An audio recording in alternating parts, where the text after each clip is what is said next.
العالمين اللهم اجعل القرآن العظيم لقلوبنا ضياء আসসালামু আলাইকুম ওয়া রাহমাতুল্লাহি ওয়া বারাকাতুহু। সম্মানিত বন্ধুরা, কাছে এবং দূরে, দেশ থেকে প্রবাসী যারাই আজকের এই গুরুত্বপূর্ণ প্রোগ্রামটি দেখছেন, আলোচনার বৈঠকটি দেখছেন, সকলকে জানাচ্ছি আমি ইমরান মাহমুদের পক্ষ থেকে শুভেচ্ছা এবং অভিনন্দন। আশা করছি সকলে ভালো আছেন, সুস্থ আছেন। প্রায় অনেক বছর ধরেই আমাদের বাংলাদেশে বা বিভিন্ন দেশে তারাবির নামাজ নিয়ে ইখতিলাফ রয়েছে আলেমদের মধ্যে, ওলামাদের মধ্যে। সেই বিষয় নিয়ে আজকে আলোচনা করব এবং আজকে আমাদের আলোচ্য যে বিষয়, হযরত ওমর রাদিয়াল্লাহু তাআলা কত রাকাত নামাজের আদেশ করেছিলেন, 8 রাকাত নাকি 20 রাকাত, সেই বিষয়ে আলোচনা করব। এবং সেই বিষয় 8 রাকাতের পক্ষে যিনি আলোচনা করবেন, আপনাদের সকলের সুপরিচিত ব্যক্তি, বিশিষ্ট ডিবেটর ব্রাদার রাহুল হোসেন। এবং 20 রাকাতের পক্ষে যিনি আলোচনা করবেন, বাংলাদেশের অতি জনপ্রিয় একজন ব্যক্তি, শেখ মুফতি আলী হাসান ওসামা। আপনাদের দুজনকে আমার লাইভ স্ট্রিমে স্বাগত। এবং বাদবাকি দর্শক যারা দেখছেন, আপনাদের সকলকে অনুরোধ জানাবো যে আজকের এই গুরুত্বপূর্ণ প্রোগ্রামটি আপনারা শেয়ার করে অন্যকে দেখার জন্য সুযোগ করে দিবেন এবং আপনারা বেশি বেশি সাপোর্ট করবেন। প্রথমেই আমার প্রোগ্রামের কিছু নীতিমালা আপনাদেরকে জানিয়ে দিব। বিশেষ করে আমাদের আজকের প্রোগ্রামের যারা অতিথি, অবশ্যই তারা সেই নীতিমালাগুলো জানেন। তারপরও দর্শকদের উদ্দেশ্য করে আমি সেই নীতিমালাগুলো আপনাদেরকে পড়ে শোনাবো।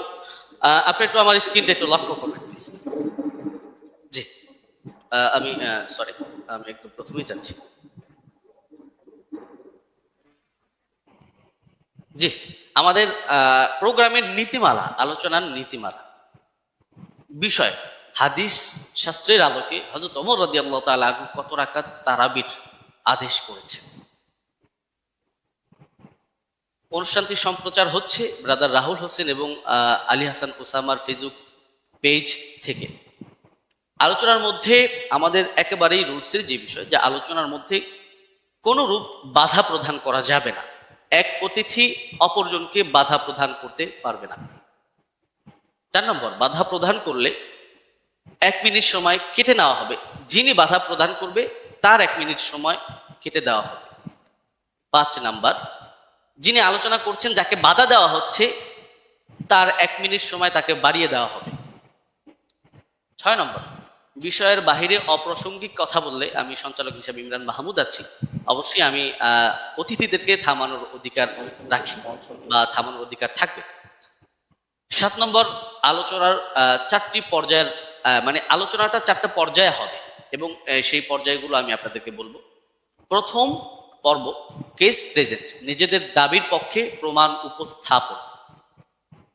এখানে একটি বিষয় আমি বলবো যে কেস প্রেজেন্টে অবশ্যই সবার দাবি প্রেজেন্ট করবে, অপরের দাবির উপরে খণ্ডন করবে না, শুধু নিজের দাবি নিয়েই আলোচনা করবে। 5 নম্বর, প্রথম কেস প্রেজেন্ট, যিনি একেবারে প্রথমেই প্রেজেন্ট করবেন, ব্রাদার রাহুল হোসেন, তিনি প্রথমেই 15 মিনিট আলোচনা করবেন। দ্বিতীয়ত, মুফতি আলী হাসান ওসামা, তিনি 15 মিনিট আলোচনা করবেন। 10 নম্বর, খণ্ডন পর্ব, ব্রাদার রাহুল হোসেন প্রথম 15 মিনিট আলোচনা করবেন, আলী হাসান ওসামা দ্বিতীয়তে 15 মিনিট আলোচনা করবেন। 11 নম্বর, খণ্ডন পর্ব, ব্রাদার রাহুল হোসেন 15 মিনিট আলোচনা করবেন, আলী হাসান ওসামা 15 মিনিট আলোচনা করবেন। এখানে আমি একটি বিষয় আপনাদেরকে জানিয়ে রাখার জন্য বলে রাখি যে 3টি যে পর্ব আমরা করেছি, এই পর্বে 3টা পর্বই 15 মিনিট করে আলোচনার সময় থাকছে। অনেক সময় দেখা যায় যে অতিথিরা আলোচনা করার ক্ষেত্রে তাদের দেখা যায় 15 মিনিটে তাদের দাবিগুলো উপস্থাপন শেষ হয় না। সেই কারণে আমি উপস্থাপক পরিচালনার কমিটির পক্ষ থেকে অতিথিদেরকে 2 মিনিট করে সময় দেওয়া হবে। যেহেতু এটা কোনো ডিবেট না, আলোচনার প্রোগ্রাম, সেক্ষেত্রে তারা চাইলে এই 2 মিনিট সময় ব্যবহার করতে পারবে, নচেত তারা 15 মিনিটই তাদের আলোচনা শেষ করবে।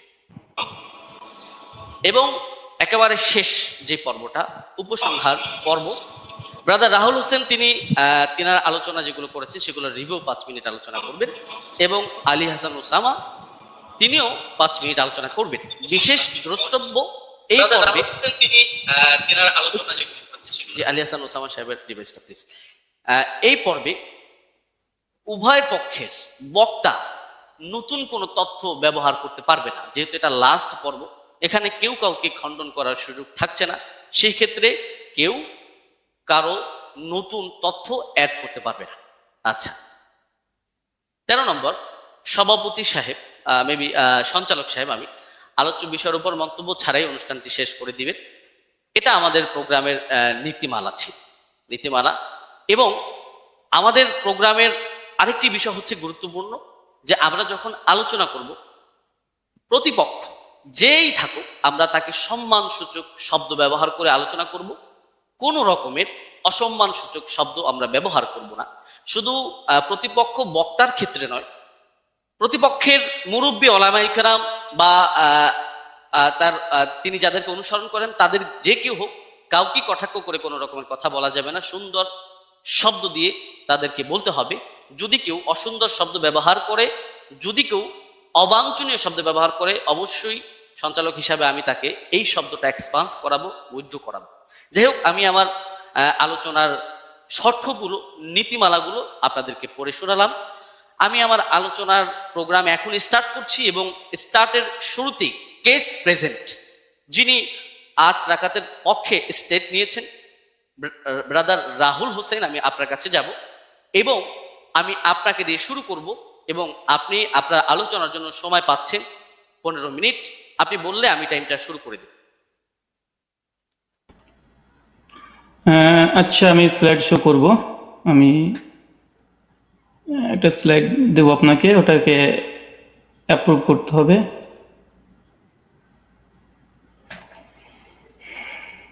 হ্যাঁ, প্রেজেন্টেশন 1 বলে একটা আছে।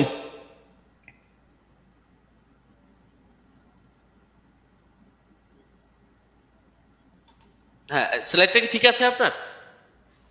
হ্যাঁ, এটাই। ওকে, ঠিক আছে। আপনি বললে আমি টাইমটা আপনাকে শুরু করব। হ্যাঁ, এখন 7 মিনিট 40-42 সেকেন্ড চলছে। আপনি চাইলে আচ্ছা, আপনি শুরু করতে পারেন। জি জি। আসসালামু আলাইকুম ওয়া রাহমাতুল্লাহি ওয়া বারাকাতুহু। আলহামদুলিল্লাহি রাব্বিল আলামিন ওয়াস সালাতু ওয়াস সালামু আলা রাসূলিহিল আমিন ওয়া আলা আলিহি ওয়া সাহবিহি আজমাইন, আম্মা বাদ। সম্মানিত দর্শক মণ্ডলী এবং আজকের সঞ্চালক সাহেব এবং আমার প্রতিপক্ষ হিসেবে যিনি আজকে এসেছেন, ওস্তাদ আলী হোসেন ওসামা, এবং যারা ভিউয়ার্স এখন এই মুহূর্তে দেখছেন তাদেরকে প্রথমেই প্রাথমিক পর্যায়ে সকলকে ঈদের শুভেচ্ছা জানাই। আজকে আপনারা দেখেছেন যে বিষয় আজকে আমাদের গুরুত্বপূর্ণ বিতর্কিত বিষয়ের আলোচ্য বিষয়, ওমর রাদিয়াল্লাহু তাআলা আনহু তিনি কত রাকাত তারাবি আদেশ করেছেন, 8 নাকি 20। এই আলোচনাটি হবে সম্পূর্ণ হাদিস শাস্ত্রের আলোকে। এই আলোচনাটি কেন? এই আলোচনা করার মূল কারণ বা মৌলিক কারণ হচ্ছে এটাই যে আহলে হাদিসদের উপরে একটা অভিযোগ আছে, প্রায় অভিযোগ করে থাকে যে আহলে হাদিসরা ওমর ইবনুল খাত্তাব রাদিয়াল্লাহু তাআলাকে মানে না, খুলাফা রাশিদিনকে মানে না।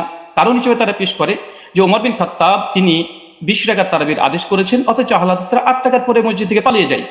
অনেকে এর জন্য এক ধাপ এগিয়ে আমাদেরকে বলে আমরা নাকি নামাজ চোর, আবার অনেকে এক ধাপ এগিয়ে তারা বলতেছে এইভাবে 8 রাকাত কোনো নামাজি নেই, 1284 হিজরির পূর্বে 8 রাকাত বলে কোনো আন্দোলন ছিল না। অনেক রকমের অভিযোগের স্তূপ আমাদের আহলুল হাদিসদের উপরে আছে। তাই আজকে এই আলোচনাটি খুব গুরুত্বপূর্ণ বিষয় এবং আপনারা সকলে মনটা খোলা রেখে, উদার রেখে আলোচনাটা শোনার চেষ্টা করবেন। আমরা কেউ একগোয়ামি কেউ আমরা করব না। তো চলুন আমাদের আলোচনার সূচনাতেই কয়েকটি বিষয় আমাদেরকে লক্ষ্য করতে হবে। প্রথম কথা, যে খোলাফা রাশিদিন রাদিয়াল্লাহু তাআলা আনহু তাদের যে মানার কথা স্বয়ং আল্লাহ নবী আলাইহিস সালাম তিনি বলে গেছেন। সুনান তিরমিজি হাদিস নম্বর 2676 আল্লাহ বলছেন, আমি দুনিয়া থেকে চলে যাওয়ার পরে তোমাদের মধ্যে অনেক ইখতিলাফুন কাসীরা, অনেক বড় বড় মতভেদ হবে। ফাআলাইকুম বিসুন্নতি ওয়া সুন্নাতি খুলাফা রাশিদিন, আর সেই সময় তোমরা আমার সুন্নাতকে আঁকড়ে ধরবে, এক।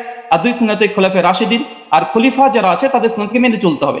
আর আমরা সকলে জানি ফারুকে আজম ওমর ইবনুল খাত্তাব ইসলামের দ্বিতীয় খলিফা। আর এটা নিয়েই আমাদের দুই পক্ষেরই দাবি যে আসলে ওমর বিন খাত্তাব কত রাকাত তারাবি আদেশ করেছিলেন। চলুন এখানে 3 নম্বর বিষয়, আমরা অনেকে অবগত আছি যে আল্লাহ রাসূল আলাইহিস সালাম তিনি মাত্র 3 দিন তারাবি জামাত করেছিলেন, তারপর স্থগিত থেকে যায়। পরবর্তী সময়তে ওমর বিন খাত্তাব রাদিয়াল্লাহু তাআলা আনহুর জামানাতে তিনি একদিন মসজিদ ভিজিট করে এসে দেখছেন যে মসজিদের মধ্যে মানুষ বিক্ষিপ্তভাবে নামাজে দাঁড়িয়ে আছে, নামাজ পড়ছে। এই কারণে ওমর বিন খাত্তাব রাদিয়াল্লাহু তাআলা আনহু উবাই বিন কাব, আপনার স্ক্রিনে দেখছেন সহিহ বুখারী হাদিস নম্বর 2010, এখানে উবাই বিন কাব রাদিয়াল্লাহু তাআলা আনহুকে তিনি তার নেতৃত্বে তিনি একটা তারাবি জামাত করে দিলেন।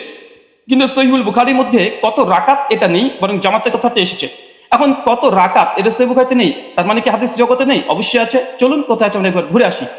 8 রাকাতের পক্ষে হাদিস, আমাদের প্রথম হাদিস, এটা হচ্ছে মুয়াত্তা মালিক, আপনারা দেখতে পাচ্ছেন 251 নম্বর হাদিস, এবং বিভিন্ন প্রকাশনের বিভিন্নতার কারণে হাদিস নাম্বার চেঞ্জ হয়ে যাবে। এখানে হাদিসটা পড়ার পূর্বে একটা কথা বলতে চাই, আজকে যে দলিল আমি পেশ করবো ইনশাআল্লাহ সে দলিলের মধ্যে কোনো দুর্বলতা ইনশাআল্লাহ থাকবে না। জি, আমি ব্যক্তি রাহুলের ক্ষেত্রে অনেক দুর্বলতা থাকতে পারে, আরবি ইবারত অনেক ভুল হতে পারে, কিন্তু ইনশাআল্লাহ যে দলিল দেব একদম পূর্ণিমার রাতের সূর্যের মতো চমৎকার, একদম চকচকে, সূর্যের মতো চকচকে করবে, কোনো এখানে একটা কালিমা লেপন করার মতো ইনশাআল্লাহ আজকে এই দলিল উপর আক্রমণ কেউ করতে পারবে না। আর করলে আমরা আহলে হাদিসের পক্ষ থেকে আমি মজুদ আছি খণ্ডন করার জন্য ইনশাআল্লাহ। চলুন হাদিসের সনদ এবং মতন আমরা একবার দেখে আসি।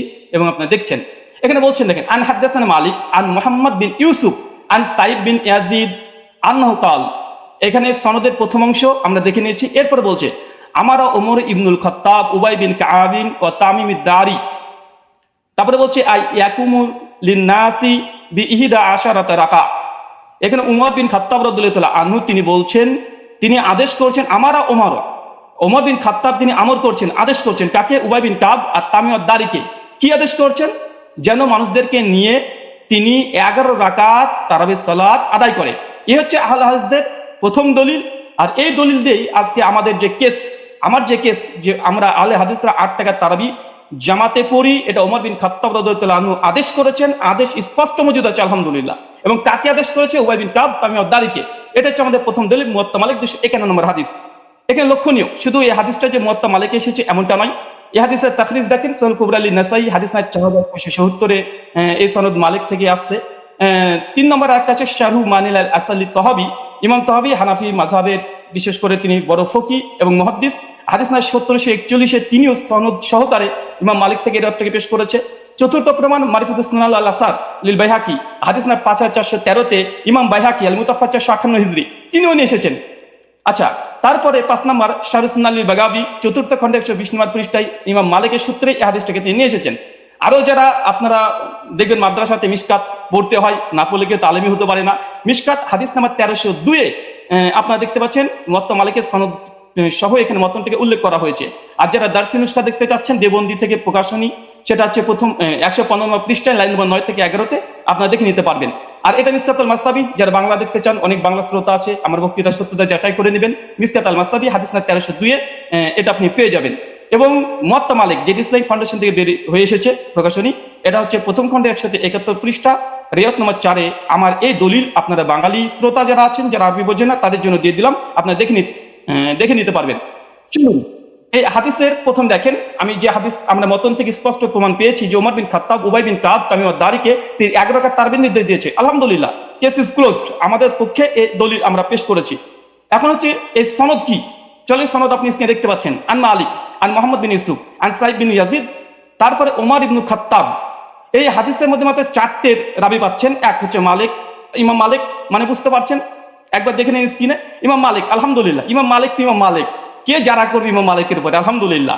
2 তারপরে হচ্ছে মুহাম্মদ বিন ইউসুফ, ইনি একজন বিখ্যাত তাবেঈ। অনেক সাধারণ মানুষের তো মুহাম্মদ বিন ইউসুফকে না চিনতেও পারেন। তারপর 3 নম্বর রাবি আসছে কি? সাইদ বিন ইয়াজিদ, আলহামদুলিল্লাহ, তিনি একজন সাহাবী। চতুর্থ রাবি, তিনি একজন সাহাবী, ওমর বিন খাত্তাব, আলহামদুলিল্লাহ। শুধু সাহাবী আর সাহাবী, আলহামদুলিল্লাহ, 2 জন সাহাবী আর 2 জন বড় ইমাম এই হাদিসটাকে রিওয়ায়াত করছে। চলেন আরেকটু দেখে নিই। আমরা শুধুমাত্র বুঝতে পারলাম এই দ্বিতীয় রাবি তাবেঈ যিনি মুহাম্মদ বিন ইউসুফ, ইনাকে আমরা সাধারণ মানুষরা চিনতে পারবো না। চলুন এই মুহাম্মদ বিন ইউসুফ ইনি কে, ইনাকে একবার দেখিয়ে আসি। চলেন, মুহাম্মদ বিন ইউসুফ আল মাদানী রাহিমাহুল্লাহ এমন একজন ব্যক্তিত্ব যা সহিহ বুখারীতে আলহামদুলিল্লাহ 105 খানা হাদিস মজুদ আছে। 105 খানা আপনার স্ক্রিনে লক্ষ্য করছেন, হাদিস নাম্বার দিয়ে সার্চ করলে আপনারা দেখতে পাবেন। চলেন এরপর সনদ আবার দেখছেন। আন মালিক আন মুহাম্মদ বিন ইউসুফ আন সাইদ বিন ইয়াজিদ আন, তারপরে ওমর ইবনে খাত্তাব। এই যে সনদটা ভালোভাবে দেখেন, আন মালিক আন মুহাম্মদ বিন ইউসুফ আন সাইদ বিন ইয়াজিদ। আবার দেখেন আন মুহাম্মদ বিন ইউসুফ আন সাইদ বিন ইয়াজিদ। শুধুমাত্র মুহাম্মদ বিন ইউসুফ যে সহিহ বুখারীর রাবি এমনটা নয়, বরং সহিহ বুখারীর মধ্যে আলহামদুলিল্লাহ কমপক্ষে 4টে হাদিস সেম এই চেনটা এসেছে। দেখেন সহিহ বুখারী হাদিস না 1858, হাদিস না 2824, হাদিস না 4062, কমপক্ষে 4টে হাদিস আছে আন মুহাম্মদ বিন ইউসুফ আন সাইদ বিন ইয়াজিদ, একদম পাশাপাশি আছে।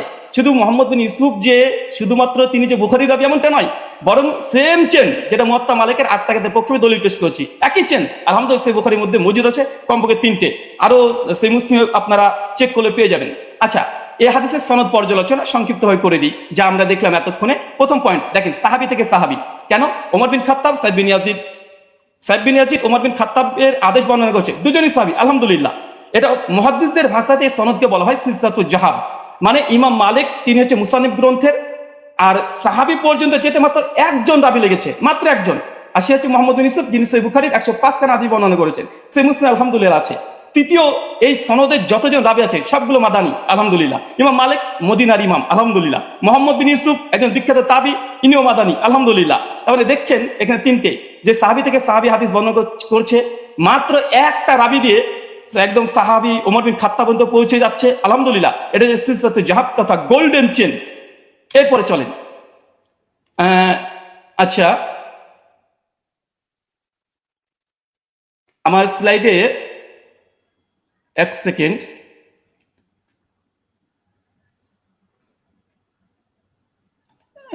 একটু থামতে হবে। আচ্ছা ঠিক আছে, আচ্ছা আমরা হচ্ছে আমি এই কেসটা প্রেজেন্ট করলাম। এখন আলী হোসেন ওসামা হাফিজাহুল্লাহর কাছে আমার কিছু প্রশ্ন এই মুওয়াত্তা মালিকের এই হাদিস নিয়ে। প্রথম প্রশ্ন, আলী হোসেন ওসামার কাছে 8খানা প্রশ্ন করব। প্রথম, ওমর ইবনুল খাত্তাব রাদিয়াল্লাহু তাআলা আনহু 20 রাকাত তারাবির নির্দেশ দিয়েছেন মর্মে এমন একটি সহিহ হাদিস উপস্থাপন করুন যেই সনদ হাদিস শাস্ত্রের আলোকে সহিহ হবে এবং মুত্তাসিল হবে, সনদে কোনো দুর্বল রাবি যেন না থাকে, আর সনদ যেন মাঝখান থেকে বিচ্ছিন্ন না হয়ে যায়, মানে কোনো ইনকেতা না থাকে। প্রশ্ন নম্বর 2, মুওয়াত্তা মালিকের যে সনদ আমরা দেখিয়েছি, যেটা সিলসিলাতুল জাহাব মুহাদ্দিসদের পরিভাষা অনুযায়ী ওমর ইবনুল খাত্তাব রাদিয়াল্লাহু তাআলা আনহু 20 রাকাত তারাবির নির্দেশ দিয়েছে, পয়েন্ট টু বি নোটেড, 20 রাকাত নির্দেশ দিয়েছে মর্মে এমন একটি বর্ণনা পেশ করুন যার সনদ সিলসিলাতুল জাহাব এই মানে উত্তীর্ণ হয়েছে। প্রশ্ন নম্বর 3, মুওয়াত্তা মালিকের বর্ণনায় সমস্ত রাবি হচ্ছে মাদানী এবং একজন রাবির ওপরে আলহামদুলিল্লাহ যারা নেই, কোনো অভিযোগ নেই। ওমর ইবনুল খাত্তাব রাদিয়াল্লাহু তাআলা আনহু 20 রাকাতের নির্দেশ দিয়েছেন মর্মে এমন একটি বর্ণনা পেশ করুন যার সনদে সমস্ত রাবি মাদানী এবং কোন রাবি। ব্রাদার প্লিজ একটু আমি আপনি কিন্তু 20 রাকাতের বিষয়ে কোশ্চেন করছেন, পরবর্তীতে কিন্তু এটা এখন কি আপনি কোশ্চেনগুলো করবেন নাকি পরবর্তীতে করবেন? আমি 8 রাকাত তারাবি, হ্যাঁ আমি প্রশ্ন কেস পর্যন্ত প্রশ্ন করা যায়, আমি তো তার হাদিস বা দলিলের কোনো পর্যালোচনা করছি না। জি অবশ্যই। জি, মুওয়াত্তা মালিকের যে বর্ণনা পেশ করেছি এটা সমস্ত কোনো রাবির পরে সামান্য পরিমাণে যারা নেই। আমি এখানে প্রশ্ন, ওমর ইবনুল খাত্তাব রাদিয়াল্লাহু তাআলা থেকে এমন একটি 20 রাকাতের তারাবির দলিল আপনি পেশ করবেন যেখানে সমস্ত রাবি যতজন থাকবে তার পরে কোনো মানে দুর্বলতা থাকবে না, এমন একটা রিওয়ায়াত পেশ করবেন। প্রশ্ন নম্বর 4, মুওয়াত্তা মালিকের 8 রাকাতের বর্ণনা সনদ বুখারী মুসলিমের শর্তেও সহিহ, প্রত্যেক রাবি বুখারী মুসলিমে, যেটা একটু আগে আপনাদেরকে আমি দেখিয়েছি। ঠিক ওমর ইবনুল খাত্তাব রাদিয়াল্লাহু তাআলা আনহু 20 রাকাত তারাবির নির্দেশ দিয়েছেন মর্মে এমন একটি বর্ণনা পেশ করুন যেটা বুখারী মুসলিমের শর্তে উত্তীর্ণ হয়েছে। প্রশ্ন নম্বর 5, মুওয়াত্তা মালিকের ডজন ডজন ব্যাখ্যা গ্রন্থ পৃথিবীতে বিদ্যমান আছে। মুওয়াত্তা মালিকের একজন গ্রহণযোগ্য মুহাদ্দিসের অভিমত পেশ করুন যিনি মুওয়াত্তা মালিকের 8 রাকাত হাদিসের ব্যাখ্যায় এটাকে মুজতারিব বা ইস্তেরাব আছে বলে প্রত্যাখ্যান করেছে। কেন আমরা দেখি যে দেওবন্দি ওলামারা এবং বেরলভী ওলামারা, বিশেষ করে হানাফি ওলামারা, তারা এই 8 রাকাতের এই দলিলকে তারা ইস্তেরাব বা মুজতারিব বলে বাতিল করার চেষ্টা করে। এখানে আমার একটা প্রশ্ন থাকবে, মুওয়াত্তা মালিকের অনেকগুলো ব্যাখ্যা গ্রন্থ আছে, একজন গ্রহণযোগ্য মুহাদ্দিসদের মত দেবেন যে এই হাদিসকে ইতিপূর্বে তারা ইস্তেরাবের দাবি করে বাতিল করেছে। আব্দুল বার রাহিমাহুল্লাহর ওয়াহম নয় ইস্তেরাব। আচ্ছা, প্রশ্ন নম্বর 6, দেওবন্দি মাদ্রাসা প্রতিষ্ঠা হবার আগে কিংবা 1284 হিজরির আগে এই হাদিসকে মুস্তারিব বলেছেন এমন একজন মুহাদ্দিসের অভিমত পেশ করুন।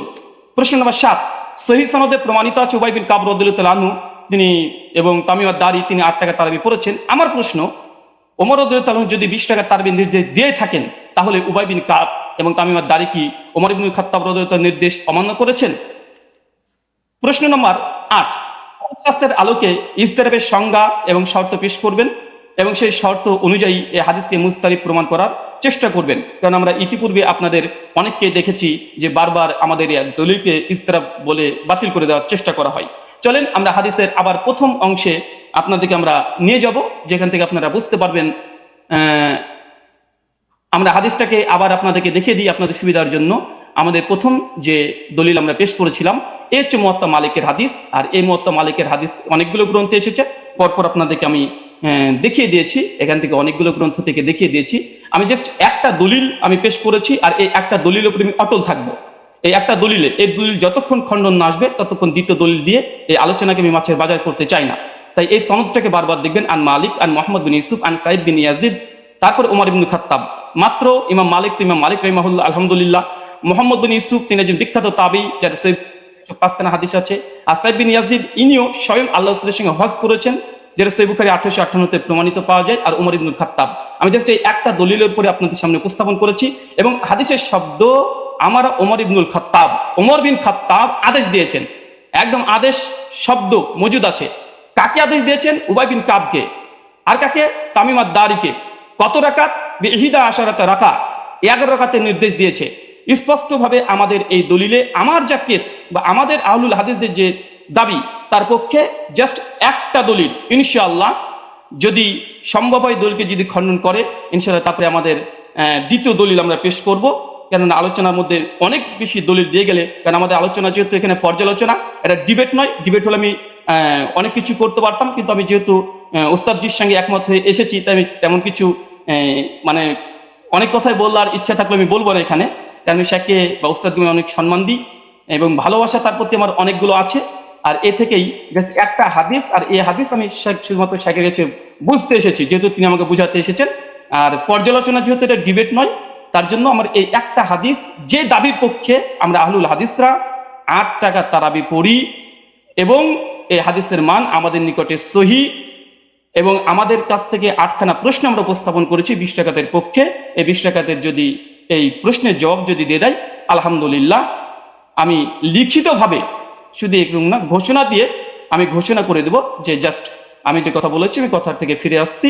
8 টাকার তারাবি উমর বিন খাত্তাব আদেশ দেয়নি, মূলত 20 টাকা দিয়েছে। আমি প্রত্যাবর্তন করব, আমি স্ট্রিমে ঘোষণা করলাম। এখনো 3টে পর্ব আছে এবং আমি এরপরে অটল থাকবো। জি, শুক্রিয়া, জাযাকাল্লাহ খায়রান, বারাকাল্লাহ ফিকুম, ওয়ামা আলাইনা ইল্লাল বালাগ। জি, ব্রাদার রাহুল হোসেন, আপনি শেষ করেছেন। প্লিজ একটু ইয়াটা ঠিক হবে। হ্যাঁ, আপনি শেষ করেছেন এবং আপনি 1 মিনিট আগে শেষ করেছেন, চাইলে আপনি 2 মিনিট ব্যবহার করতে পারতেন। যাই হোক, আমি চলে যাব যিনি 20 রাকাতের পক্ষে দলিল পেশ করবেন, আমাদের পরিচিত ব্যক্তি শেখ মুফতি আলী হাসান ওসামা। আমি আপনার কাছে যাব এবং আপনি বললে আমি টাইমটা শুরু করে দিব।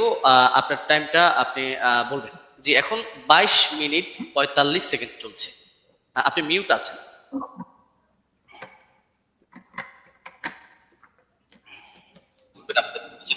জি, শেখ মুফতি আলী হাসান ওসামা, আমি আপনার কাছে যাব এবং আপনি বললে আমি টাইমটা শুরু করে দিব। আমার আওয়াজকে শোনা যাচ্ছে? আপনি এখন শোনা যাচ্ছে, আপনার পাশে একটা ফোন চলছে, ফোনটা একটু অফ করুন, আপনি মিউট আছেন বা অন্য কোনো ডিভাইস চলছে। আওয়াজ কি শুনতে পাচ্ছেন? আমার আওয়াজ শুনতে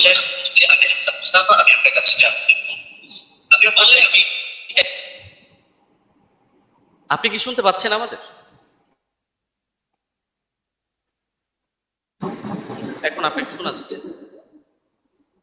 আপনাকে এখন শোনা যাচ্ছে। জি, ধন্যবাদ। শুরু করতে পারেন। জি, শুরু করতে পারেন। হ্যাঁ, 23 মিনিট 40 সেকেন্ড থেকে আপনার স্টার্ট। জি, হামিদান ওয়া মুসাল্লিয়ান ওয়া মুসাল্লিমা আম্মা বা'দ। আমরা মূল আলোচনায় চলে আসি কোনো ধরনের ভূমিকা ছাড়া। যেহেতু এটা কেস প্রেজেন্ট পর্ব, এখানে আমরা আমাদের দাবি উত্থাপন করব, আর ব্রাদার রাহুলের দাবি নিয়ে আমরা পরবর্তী খণ্ডন পর্বের মধ্যে বিস্তারিত আলোচনা করবো ইনশাআল্লাহ। তো ওমর রাদিয়াল্লাহু তাআলা আনহু কত রাকাত তারাবির আদেশ করেছিলেন, এ নিয়ে আমরা শুরুতে দাবি করে এসেছি যে তিনি এর পক্ষে আমরা আমাদের প্রমাণ উপস্থাপন করছি। মুসান্নাফ ইবনে আবি শাইবা গ্রন্থ, হাদিস নম্বর 7682। এতে সহিহ সনদের মধ্যে আছে হাদাসানা ওয়াকিউন আন মালিক ইবনে আনাস আন ইয়াহইয়া ইবনে সাঈদ أن عمر بن الخطاب رضي الله عنه أمر رجلا يصلي بهم 20 ركعة। ওমর রাদিয়াল্লাহু তাআলা আনহু এক ব্যক্তিকে আদেশ করলেন তিনি তাদেরকে নিয়ে 20 রাকাত তারাবির নামাজ আদায় করবেন। এই যে হাদিসটা, এই হাদিসের মধ্যে প্রতিটা রাওয়ী, ওয়াকি ইবনুল জাররাহ, ইমাম মালিক ইবনে আনাস এবং ইয়াহইয়া ইবনে সাঈদ আল-কাত্তান, প্রত্যেকে হাদিস শাস্ত্রের এক একজন নক্ষত্র এবং ইমাম। তো সুতরাং এই হাদিসের রাওয়ীদেরকে নিয়ে ওখানে কোনো বিতর্কের কোনো সুযোগ নেই, প্রত্যেকে নির্ভরযোগ্যতার মানে শতভাগ উত্তীর্ণ। এখন কারো কাছে একটা খটকা লাগতে পারে যে ইয়াহইয়া ইবনে সাঈদ আল-কাত্তান রাহমাতুল্লাহি আলাইহি তিনি তো ওমর ইবনে খাত্তাব রাদিয়াল্লাহু আনহু জামানা পাননি, তাহলে তো মনে হচ্ছে যে হাদিসটা বিচ্ছিন্ন হয়ে যাচ্ছে, সূত্র বিচ্ছিন্ন, অর্থাৎ মাঝখানে কোনো একজন বর্ণনাকারী বাদ পড়ে গেছেন এবং তার সূত্রে তিনি বর্ণনা করছেন।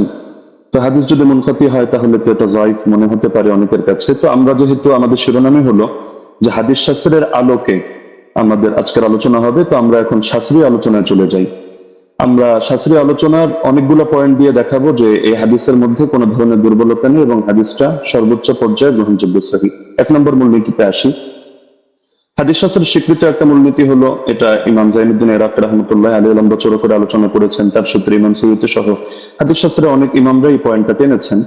وإن روى التابعي عن الصحابي قصة أدرك وقوعها فمتصل وكذا إن لم يدرك وقوعها ولكن أسندها له وإلا فمنقطعة।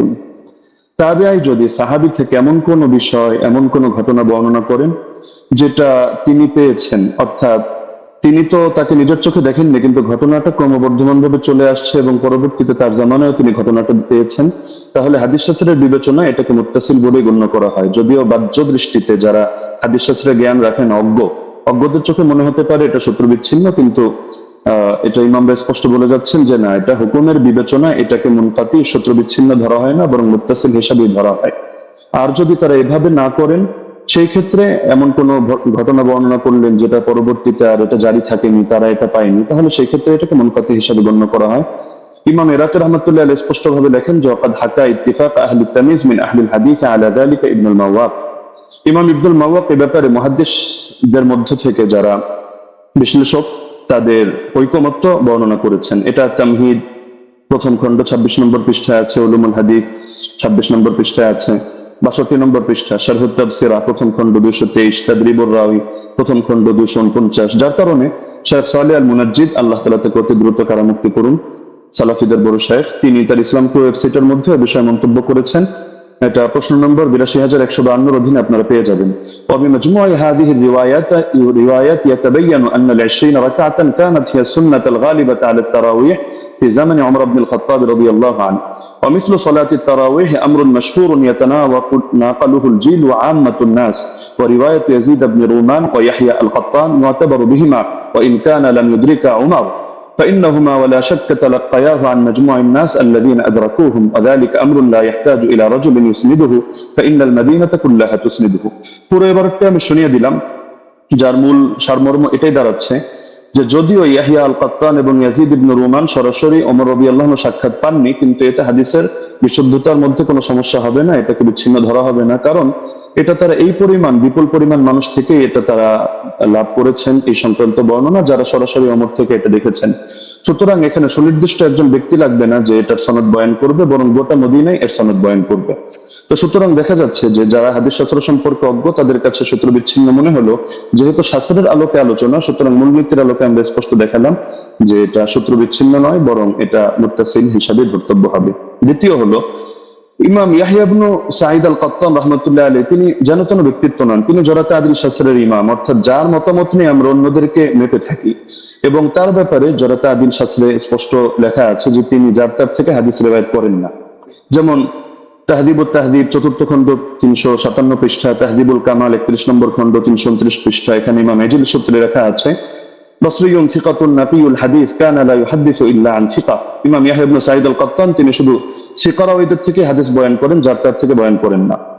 একইভাবে সিকাত কিতাব 7ম খণ্ড 611 পৃষ্ঠা, তাহদিবুত তাহদিব 4th খণ্ড 357 পৃষ্ঠা, ইকমালু তাহদিবিল কামাল 12 নম্বর খণ্ড 313 পৃষ্ঠা, তাহদিবুল কামাল 31 নম্বর খণ্ড 329 পৃষ্ঠা, এগুলোতে স্পষ্ট লেখা আছে যে ওয়া আমানা ফিল বাহসি আনিন নাকলি ওয়া তারাকা দুআফা। ইমাম ইয়াহইয়া ইবনে সাঈদ আল কাত্তান তিনি হাদিস শাস্ত্র বয়ান করার ক্ষেত্রে তিনি গভীরভাবে কাজটা করেন, তিনি যায়ফ রাওয়ীদেরকে পরিহার করেন। একইভাবে ইমাম আহমদ বিন হাম্বলের একাধিক মত আমরা বর্ণনা করতে পারবো এই ক্ষেত্রে, যেমন আল জারহ ওয়াত তা'দীল ইবনে আবি হাতিম 1ম খণ্ড 232 পৃষ্ঠা, সেখানে ইমাম আহমদ বিন হাম্বল সূত্রে আছে, তিনি বলেছেন মা রাআইনা মিসলা ইয়াহইয়া ইবনে সাঈদ ফি হাদা শা'n, ইয়ানি ফি মারিফাতিল হাদিস ওয়া রুওয়াতিহি ওয়া কানা সাহিব হাদা শা'n। আমরা ইয়াহইয়া ইবনে সাঈদের মতো ব্যক্তি এই শাস্ত্রে দেখিনি, অর্থাৎ হাদিস জানা এবং হাদিসের বর্ণনাকারীদের ব্যাপারে জানা, তিনি এই ব্যাপারে বিশেষ পাণ্ডিত্যের অধিকারী ছিলেন। এরকম আরো বহুত মতামত দেখানো সম্ভব, যেমন তিনি অন্যত্র এটাও আছে, তিনি বলেন আল জারহ ওয়াত তা'দীল ইবনে আবি হাতিম 232 পৃষ্ঠায় এই মন্তব্য আছে যে কানা ইয়াহইয়া আবসারাহুম বির-রিজাল ওয়া আনকাহুম হাদিসা। ইয়াহইয়া রিজাল সম্পর্কে সবচেয়ে বেশি সূক্ষ্মদর্শী এবং তিনি হাদিসগুলো খুব স্বচ্ছভাবে বর্ণনা করে থাকেন। তো সুতরাং তিনি যার তার থেকে হাদিস বর্ণনা করবেন না, এটা স্পষ্ট বিষয়। এবং এখানে তো যার তার থেকে করার প্রশ্নই আসছে না, কারণ এখানে যেহেতু গোটা মদিনাবাসী এই ব্যাপারে প্রত্যক্ষ সাক্ষী। 3 নম্বরে, যদি আমরা তর্কের খাতিরে এটাকে মুরসাল বলিও, তবু এই জাতীয় মুরসালরা সকলের মতে গ্রহণযোগ্য। যেমন হাফিজ ইবনুল কাইয়িম রাহিমাহুল্লাহর স্পষ্ট মন্তব্য আছে জাদুল মাআদ কিতাবে প্রথম খণ্ড 367 নম্বর পৃষ্ঠায়, والمرسل إذا اتصل به عمل وعضده قياس أو قول صحابي أو كان مرسله معروفا باختيار الشيوخ ورغبته عن الرواية عن الضعفاء والمتروكين ونحو ذلك مما يقتضي قوته عمل به। মুরসালের সঙ্গেও যদিও আমরা এটা মুরসাল বলছি না, তবে তর্কের খাতিরে যদি এটাকে মুরসাল ধরিও, সেই ক্ষেত্রে মন্তব্যটা উল্লেখ করছে যে মুরসালের সঙ্গে যদি আমল যুক্ত হয়, অর্থাৎ উম্মত এভাবে আমল করে, অথবা তিনি আরো পয়েন্ট আনলেন যে যদি এখানে মুরসালটা যার থেকে এসেছে, অর্থাৎ মুরসিল যিনি, তিনি যদি এ ব্যাপারে পরিচিত হন যে তিনি শায়েখ খুব সুন্দরভাবে নির্বাচন করেন এবং বর্ণনা করার ক্ষেত্রে যায়ফ রাওয়ী, মাতরুক রাওয়ীদেরকে তিনি পরিহার করে চলেন, তাহলে সেই ক্ষেত্রে মুরসালের আলোকে আমল করা হবে এবং এটা ফুকাহায়ে কেরামের নিকট গ্রহণযোগ্য মূলনীতি। আল ইহকাম ফি উসুলিল আহকাম আমিদের কিতাবের মধ্যে স্পষ্ট আছে যে জাতীয় মুরসাল এটা ফাকাবিলাহু আবু হানিফা ওয়া মালিক ওয়া আহমদ ইবনে হাম্বল ফি আশহারি রিওয়ায়াতাইন আনহু। ইমাম আবু হানিফা গ্রহণ করেন, ইমাম মালিক গ্রহণ করেন, ইমাম আহমদ বিন হাম্বলের একটা প্রসিদ্ধ মত যেটা তার আলোকে দেখা যায় তিনিও গ্রহণ করেন। ঈসা ইবনে আবান রাহিমাহুল্লাহ তিনি একটু ভাগ করেন, তিনি শুধু فصل عيسى بن أبان فقبل مراسيل الصحابة والتابعين وتابعي التابعين ومن هو من أئمة النقل مطلقا دون من عدا هؤلاء। তিনি সাহাবীদের মুরসাল গ্রহণ করেন, তাবেঈদেরটা করেন, তাবেঈদেরটা করেন এবং যারা হাদিস শাস্ত্রের ইমাম তাদেরটা করেন, অন্যদেরটা করেন না। এটা মেনে নিলেও সমস্যা নেই, কারণ ইমাম ইয়াহিয়া আল কাত্তান তিনি হাদিস শাস্ত্রের ইমাম, আর তিনি যে ক্যাটাগরি বর্ণনা করেছেন এই ক্যাটাগরির মধ্যে আছেন। আর ইমাম শাফিঈর মত প্রসিদ্ধ, এটা আল ইহকাম কিতাবের মধ্যে আছে, একইভাবে নুজহাতুন নাজার ফি তাওদীহ নুখবাতিল ফিকার সেখানেও আছে। ইমাম শাফিঈ রাহমাতুল্লাহ আলাইহির বক্তব্যের মধ্যে স্পষ্ট দেখা যাচ্ছে যে তিনি বলেছেন যে মুরসাল যদি সাহাবীর মুরসাল হয় তাহলে তো গ্রহণযোগ্য, আর যদি এমন মুরসাল হয় আও মুরসালান قد اسنده غير مرسله او ارسله راو اخر يروي عن غير شيوخ الاول او عضده قول صحابي او قول اكثر اهل العلم او ان يكون المرسل قد عرف من حاله انه لا يرسل عمن فيه علة من جهالة أو غيرها كمراسيل ابن المسيب فهو مقبول وإلا فلا، ووافقه على ذلك أكثر أصحابه والقاضي أبو بكر وجماعة من الفقهاء। ইমাম শাফিঈ রাহিমাহুল্লাহর মন্তব্য হচ্ছে যদি সাহাবীর মুরসাল না হয় এমন মুরসাল হয় যে মুরসালের সঙ্গে কিছু বিষয় যুক্ত থাকে, যেমন তিনি একটা উদাহরণ দিয়েছেন, যদি অধিকাংশ আহলে ইলমের বক্তব্য এর পক্ষে সমর্থন যোগায়, অর্থাৎ তারাও এই মত পোষণ করেন, অথবা মুরসিলের গুণ হলো তিনি যাত্রার থেকে ইরসাল করেন না, বরং তিনি এমন কারো থেকে ইরসাল করা থেকে নিজেকে বিরত রাখেন যার মধ্যে কোনো দোষ আছে, সে মাজহুলি হোক, সে অন্য কোনো দোষী হোক, যেমন ইমাম সাঈদ ইবনে মুসাইয়্যিব রাহমাতুল্লাহ আলাইহি, এগুলো তিনি গ্রহণ করে নেন। এটা আল ইহকাম আমিদি কিতাবের মধ্যে আছে। একইভাবে ইমাম নাবাবী তার আল মাজমু' শারহুল মুহাদ্দাবের 6 নম্বর খণ্ড 206 নম্বর পৃষ্ঠায় এটা বলেছেন, ইহতাজ্জু শাফিঈ বিল মুরসাল ইযা তাদাদা أحد أربعة أمور إما حديث مسند وإما مرسل من طريق آخر وإما قول صحابي وإما قول أكثر العلماء। তো সময় যেহেতু কম আমরা সব রেফারেন্স টানছি না, আরো কয়েকটা কিতাবের হাওয়ালা দিয়ে দিচ্ছি। উসুলুল বাজদাওয়ী 171 নম্বর পৃষ্ঠা, আল মানসুর লিজারকাশি, শারহুল উমদা ইবনে তাইমিয়া, তাহযীবুস সুনান আবি দাউদ ইত্যাদি কিতাবের মধ্যে এই ব্যাপারে আলোচনা আছে। এবার আসি আমরা যদি সালাফি শাইখদের মূলনীতিও মেনে নিই, যেমন শাইখ আলবানী রাহিমাহুল্লাহকে ক্ষেত্রে আমরা উদাহরণ হিসেবে রাখতে পারি। তো শাইখ আলবানী রাহিমাহুল্লাহ প্রসিদ্ধ কিতাব সিলসিলাতুল আহাদিস সহিহা, এটা তো সকলের নিকটে পরিচিত। এখান থেকে 1422 নম্বর বর্ণনাটা আমি খুলে দেখার অনুরোধ করব, সেখানে দেখতে পাবেন আপনারা খুললে যে তিনি যে হাদিসটা বর্ণনা করেছেন একটা মুরসাল হাদিস, কিন্তু তিনি এটার ব্যাপারে মন্তব্য করছেন যে হাদা ইসনাদুল হাসান, এটা একটা হাসান সনদ, তবে ইল্লা আন্নাহু মুনকাতিউন বাইনা সুলাইমান ওয়া ইবনে আমরিন, তবে এটা সূত্র বিচ্ছিন্ন, মুনকাতি কার মাঝে, রাওয়ী সুলাইমান এবং রাওয়ী ইবনে আমরের মাঝে এখানে ইনকিতা আছে, সূত্র বিচ্ছিন্নতা আছে, কোন একজন বাদ পড়ে গেছে।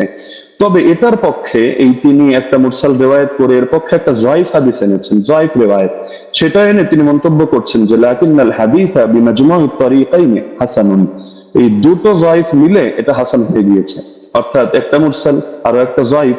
তো মুরসালের পক্ষে তিনি যায়ফ হাদিস পেয়েও এটাকে হাসান হিসাবে সাব্যস্ত করে ফেলেছেন এবং শেষে মন্তব্য করেছেন ফামিসলুহু ইউস্তাশহাদু বিহি, এই ধরনের বর্ণনা দ্বারা এটা দলিল প্রদান করা যায়, ফাল হাদিসু বিহি সহিহুন ইনশাআল্লাহু তাআলা, এর দ্বারা হাদিসটা সহিহ হিসাবে সাব্যস্ত হবে ইনশাআল্লাহু তাআলা। তো শাইখ আলবানী রাহিমাহুল্লাহ এক্ষেত্রে যে কাজটা করলেন, আমরা তো এর চেয়ে আরো মজবুত কাজ করলেন, তিনি একেবারে একটা যায়ফ হাদিস এনে মুনকাতি একটা রিওয়ায়াতকে তিনি হাসান সনদ সাব্যস্ত করে হাদিসটাকে দলিলযোগ্য এবং সহিহ সাব্যস্ত করে ফেললেন। তো এই ব্যাপারে তো আর কোনো কিছু বলার অপেক্ষা রাখে না। তারপর চতুর্থ বিষয় হলো সব ধারার ইমামগণই মেনে নিয়েছেন যে ওমর রাদিয়াল্লাহু আনহু 20 রাকাত তারাবির আদেশ করেছেন। যেমন আমরা উদাহরণ হিসেবে ইমাম শাফিঈকে আনতে পারি 1 নম্বরে, কিতাবুল 1 নম্বর খন্ড 167 পৃষ্ঠা, মুখতাসারুল মুজানি 34 নম্বর পৃষ্ঠা। তিনি স্পষ্ট বলেছেন, ওয়া আহাব্বু ইলাইয়া 20 লিআন্নাহু রুইয়া আন ওমর, আমার নিকট বেশি অধিক পছন্দনীয় কারণ এটা ওমর থেকে বর্ণিত হয়েছে। ইমাম তিরমিজি রাহমাতুল্লাহি আলাইহি সুনানে তিরমিজি হাদিস নম্বর 806 দ্বিতীয় খন্ড 158 নম্বর পৃষ্ঠা এখানেও আছে, ওয়া আকসারু আহলিল ইলমি আলা মা রুইয়া আন ওমর ওয়া আলী ওয়া গায়রিহিমা মিন আসহাবিন নবী সাল্লাল্লাহু আলাইহি ওয়াসাল্লাম 20 রাকাতান। অধিকাংশ আহলে ইলম এই মতে পোষণ করেন যে তারাবি 20 রাকাত। কেন? কারণ এটা ওমর থেকে, আলী থেকে এবং নবীর অন্যান্য সাহাবীদের থেকে রাদিয়াল্লাহু আনহুম বর্ণিত হয়েছে। শেখ বিন বাজ রাহমাতুল্লাহি আলাইহি সালাফিদের গ্রহণযোগ্য ব্যক্তিত্ব, আমরা মহব্বত করি। তিনি বলেন মাজমুউল ফাতাওয়া 11 নম্বর খন্ড 322 নম্বর পৃষ্ঠা, ওয়া সাবাতা আনহুম আন্নাহুম সাল্লু বিআমরিহি 23। তাদের থেকে প্রমাণিত রয়েছে যে তারা ওমরের আদেশে তারা 23 রাকাত নামাজ আদায় করেছেন। শেখ সালেহ আল মুনাজ্জিদ তিনি বলেন, জা আল আমরু আন ওমর ইবনুল খাত্তাব রাদিয়াল্লাহু আনহু বিসালাতিল 20 রাকাতান, ওমর রাদিয়াল্লাহু আনহু থেকে 20 রাকাতের ব্যাপারে আদেশ এসেছে। তো সালাফি শায়খ হয়েও তারা বিষয়টা মেনে নিয়েছেন। তো এর পক্ষে আরো কিছু প্রাসঙ্গিক বর্ণনা আছে, যেটা শেখ সালেহ আল মুনাজ্জিদ তার islamqia.com এর মধ্যে অন্যান্য বর্ণনাগুলো এর পক্ষে প্রমাণ হিসেবে নিয়ে এসেছেন। সাইদ বিন ইয়াজিদের বর্ণনা, অন্যান্য বর্ণনা, সেটা আমরা আপাতত টানছি না, সেটা পরবর্তী আলোচনার মধ্যে আমরা আনবো। হ্যাঁ, লাস্ট যে পয়েন্টটা আমি বলবো যে আমরা তো স্পষ্টভাবে দেখালাম যে এর সনদের মধ্যেও দুর্বলতা নেই, মতনের মধ্যেও দুর্বলতা নেই। আর ইমামরা তো স্পষ্টভাবে বলে গিয়েছেন, যেমন খতিব বাগদাদি রাহমাতুল্লাহ আলাইহি এবং হাফিজ ইবনুল কাইয়িম রাহিমাহুল্লাহ বলে গিয়েছেন, কোন হাদিসের উপর যদি উম্মতের আমল থাকে, আল ফাকিহ আল মুতাফাক্কি 1 নম্বর খন্ড 473 পৃষ্ঠা, আর রূহ 21 নম্বর পৃষ্ঠা, তাহলে সেই হাদিসটা অবশ্যই গ্রহণযোগ্য হবে। এক্ষেত্রে আরো স্পষ্ট বক্তব্য আমরা ইমাম সুয়ুতিরটা উল্লেখ করি। তিনি তাদরিবুর রাওয়ী কিতাবের মধ্যে এনেছেন 34 নম্বর পৃষ্ঠা, ইহকামু লিল হাদিস বিসিহহা, হাদিসের ব্যাপারে সহিহ হুকুম দেওয়া হবে ইদা তালাক্কাহুন নাস বিল কবুল, যখন উম্মত সেটাকে কবুল করে নেবে এবং সেটা গ্রহণ করবে। ওয়া ইল্লাম ইয়াকুন লাহু ইসনাদুন সহিহ, এমনকি যদি তার সহিহ সনদ নাও থাকে তবুও হাদিসটা গ্রহণযোগ্য হবে। এমনকি হাফিজ ইবনে হাজার আসকালানী রাহমাতুল্লাহ আলাইহি আন-নুকাত আলা কিতাব মুকদ্দিমাত ইবনে সালাহর মধ্যে স্পষ্ট এনেছেন। এটা আপনারা আন-নুকাত আলা কিতাব ইবনে সালাহর মধ্যে প্রথম খন্ড 494 495 পৃষ্ঠায় পাবেন যে মিন জুমলাতি সিফাতিল কবুল আল্লাতী লাম ইয়াতাআররাজ লাহা শাইখুনা ইয়াকসিদু জাইনাদ্দিন আল-ইরাকি আন ইয়াত্তাফিকা আল-উলামা আলা আল-আমাল বিমাদলুল হাদিস ফাইন্নাহু ইউকবালু হাত্তা ইয়াজিব আল-আমালু বিহি ওয়া ক্বাদ সাররাহা বিযালিকা জামাআতুন মিন আইম্মাতিল উসুল। হাদিস গ্রহণযোগ্য হয় যে সমস্ত গুণের কারণে। এর অন্যতম একটা গুণ হলো যে আলেমরা এই হাদিসের বক্তব্যের আলোকে আমল করার ব্যাপারে একমত হয়ে যান। তো এরকম যদি হয় তাহলে সেই হাদিসটা অবশ্যই কবুল হয় এবং তার দ্বারা আমল করা আবশ্যক হয়ে যায়। এটা হাদিসের মূলনীতি সংক্রান্ত আলোচনা যারা করেছেন যে ইমামরা, তারা স্পষ্টভাবে এই ব্যাপারে বক্তব্য দিয়েছেন। তো এটা হাফিজ ইবনে হাজার আসকালানী রাহমাতুল্লাহির বক্তব্য। তো আলোচনা আরো দীর্ঘ করা যেত, বাকি সময় যেহেতু সংক্ষিপ্ত, আমরা যে পয়েন্টগুলো টানলাম, তো ব্রাদার রাহুলের মধ্যে থেকে কোনো একটা পয়েন্ট টেনে তিনি যদি দেখাতে পারেন যে না এই শাস্ত্রের এই মূলনীতিগুলো ভুল বা এর আলোকে এটা প্রমাণিত হয় না, তাহলে আমরা তার প্রতি কৃতজ্ঞ থাকবো যে হাদিস শাস্ত্রের নতুন আরেকটা জিনিস অ্যাড হলো। তো সুতরাং আমরা শাস্ত্রের আলোকে দেখিয়ে দিলাম যে না, ইমাম ওমর রাদিয়াল্লাহু তাআলা আনহু তিনি 20 রাকাত তারাবির আদেশ করেছেন। জাযাকুমুল্লাহু খাইরান। জি, আপনাকে অনেক অনেক ধন্যবাদ মুফতি আলী হাসান ওসামা, আপনি যথাসময় শেষ করেছেন। বাদ বাকি আমি এখানেও বলে দিই যে 10 সেকেন্ড আমাদের কস হয়েছে, 10 সেকেন্ড ওসামা সাহেব বেশি পেয়েছেন। বাদ বাকি আমাদের এটা নিয়ে কোনো সে নেই আশা করি। যাই হোক, আমরা এখন যাব খণ্ডন পর্বে, এবং খণ্ডন পর্বে প্রথম 15 মিনিট আলোচনা করবেন মুহতারাম ব্রাদার রাহুল হোসেন, এবং আমি আপনার কাছে যাব, আপনি বললে আমি আপনার টাইমটা শুরু করব। আপনি মিউট হয়ে আছেন। জি, একটা স্লাইড আমি পাঠিয়েছি, এটা শো করতে হবে। স্লাইড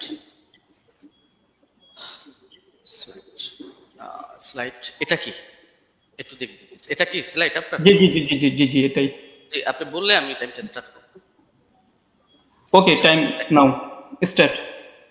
জি, 40 মিনিট। আলহামদুলিল্লাহ, সমস্ত ইনশাআল্লাহ সুবহানাহু ওয়া তাআলার জন্য আমাদের প্রথম পর্ব শেষ হয়েছে। তো মূল বিষয় হচ্ছে, এতক্ষণ আপনারা দেখলেন যে আমাদের উস্তাদজি তিনি তার প্রেজেন্টেশনে 20 রাকাত তারাবির পক্ষে তিনি দলিল উপস্থাপন করেছেন। তবে আমি হতাশ হয়েছি। হতাশ এই জন্য হয়েছি যে 8 রাকাতের পক্ষে আমরা যে হাদিসটা পেশ করেছি মুয়াত্তা মালিক থেকে মাত্র 4টে সনদে, সনদের মধ্যে না কোনো দুর্বলতা আছে, না সনদের মধ্যে কোনো রাবের উপরে আপত্তি আছে, না সনদের মধ্যে কোনো ইনকেতা সূত্র বিচ্ছিন্ন হয়েছে।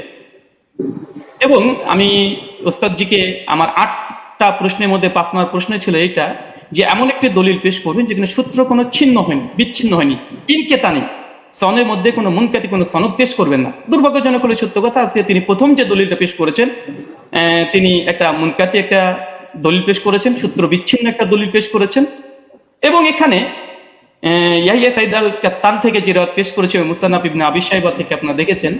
তো এখানে মুসান্নাফ ইবনে আবি শাইবাতে ইয়াহিয়া সাইদ আল কাত্তান তিনি দাবি করছেন বা বলছেন ইবনে ইয়াজিদ থেকে যে ওমর রাদিয়াল্লাহু তাআলা জামানায় 20 টাকা তারাবির আদেশ দিয়েছে। আমার প্রশ্ন আবারও 9 নম্বর প্রশ্ন একটা যোগ হয়ে গেল, কাকে আদেশ করেছে, কাকে নাম বলতে হবে। মুয়াত্তা মালিকের রিওয়ায়াতে পরিষ্কারভাবে আছে কাকে আদেশ করেছিলেন। 8 টাকাতের পক্ষে ওমর বিন খাত্তাব, সেটা হচ্ছে উবাই বিন কাব আর তামিম আদ-দারিকে। উস্তাদজি যে 20 রাকাতের আদেশের ওমর বিন খাত্তাব থেকে নিয়ে এসেছে, প্রথমটা সনদটা ইনকেতা আছে, সূত্র বিচ্ছিন্ন। ওমর বিন খাত্তাবের রাদিয়াল্লাহু তাআলা জামানা পর্যন্ত ইয়াহিয়া সাইদ আল কাত্তান পান নাই। আর দ্বিতীয়ত এই হাদিসের মধ্যে আমার দ্বিতীয় একটা প্রথম আর একটা প্রশ্ন যুক্ত হয়ে যায় যে এখানে কাকে নির্দেশ দিয়েছে, কোন সাহাবীকে, সাহাবীর নাম বলতে হবে। এই পয়েন্টটাকে নোট করে আমি রিবাটাল সেশনে উস্তাদজির কাছে জবাব আমি আশা করছি। আমি অবাক হয়েছি, দ্বিতীয় অবাক হচ্ছে এটা যে আমার উস্তাদজি তিনি হাদিসটা মুরসাল হককে অস্বীকার করলেন এবং তিনি সঙ্গে সঙ্গে কথা বললেন যারা মুরসাল বলে তারা নাকি জ্ঞান পাপী বা জ্ঞান অল্প স্বল্প বুদ্ধি যারা আছে তারাই নাকি এই হাদিসটাকে ইনকেতা বলে। চলেন এই হাদিসের প্রথমত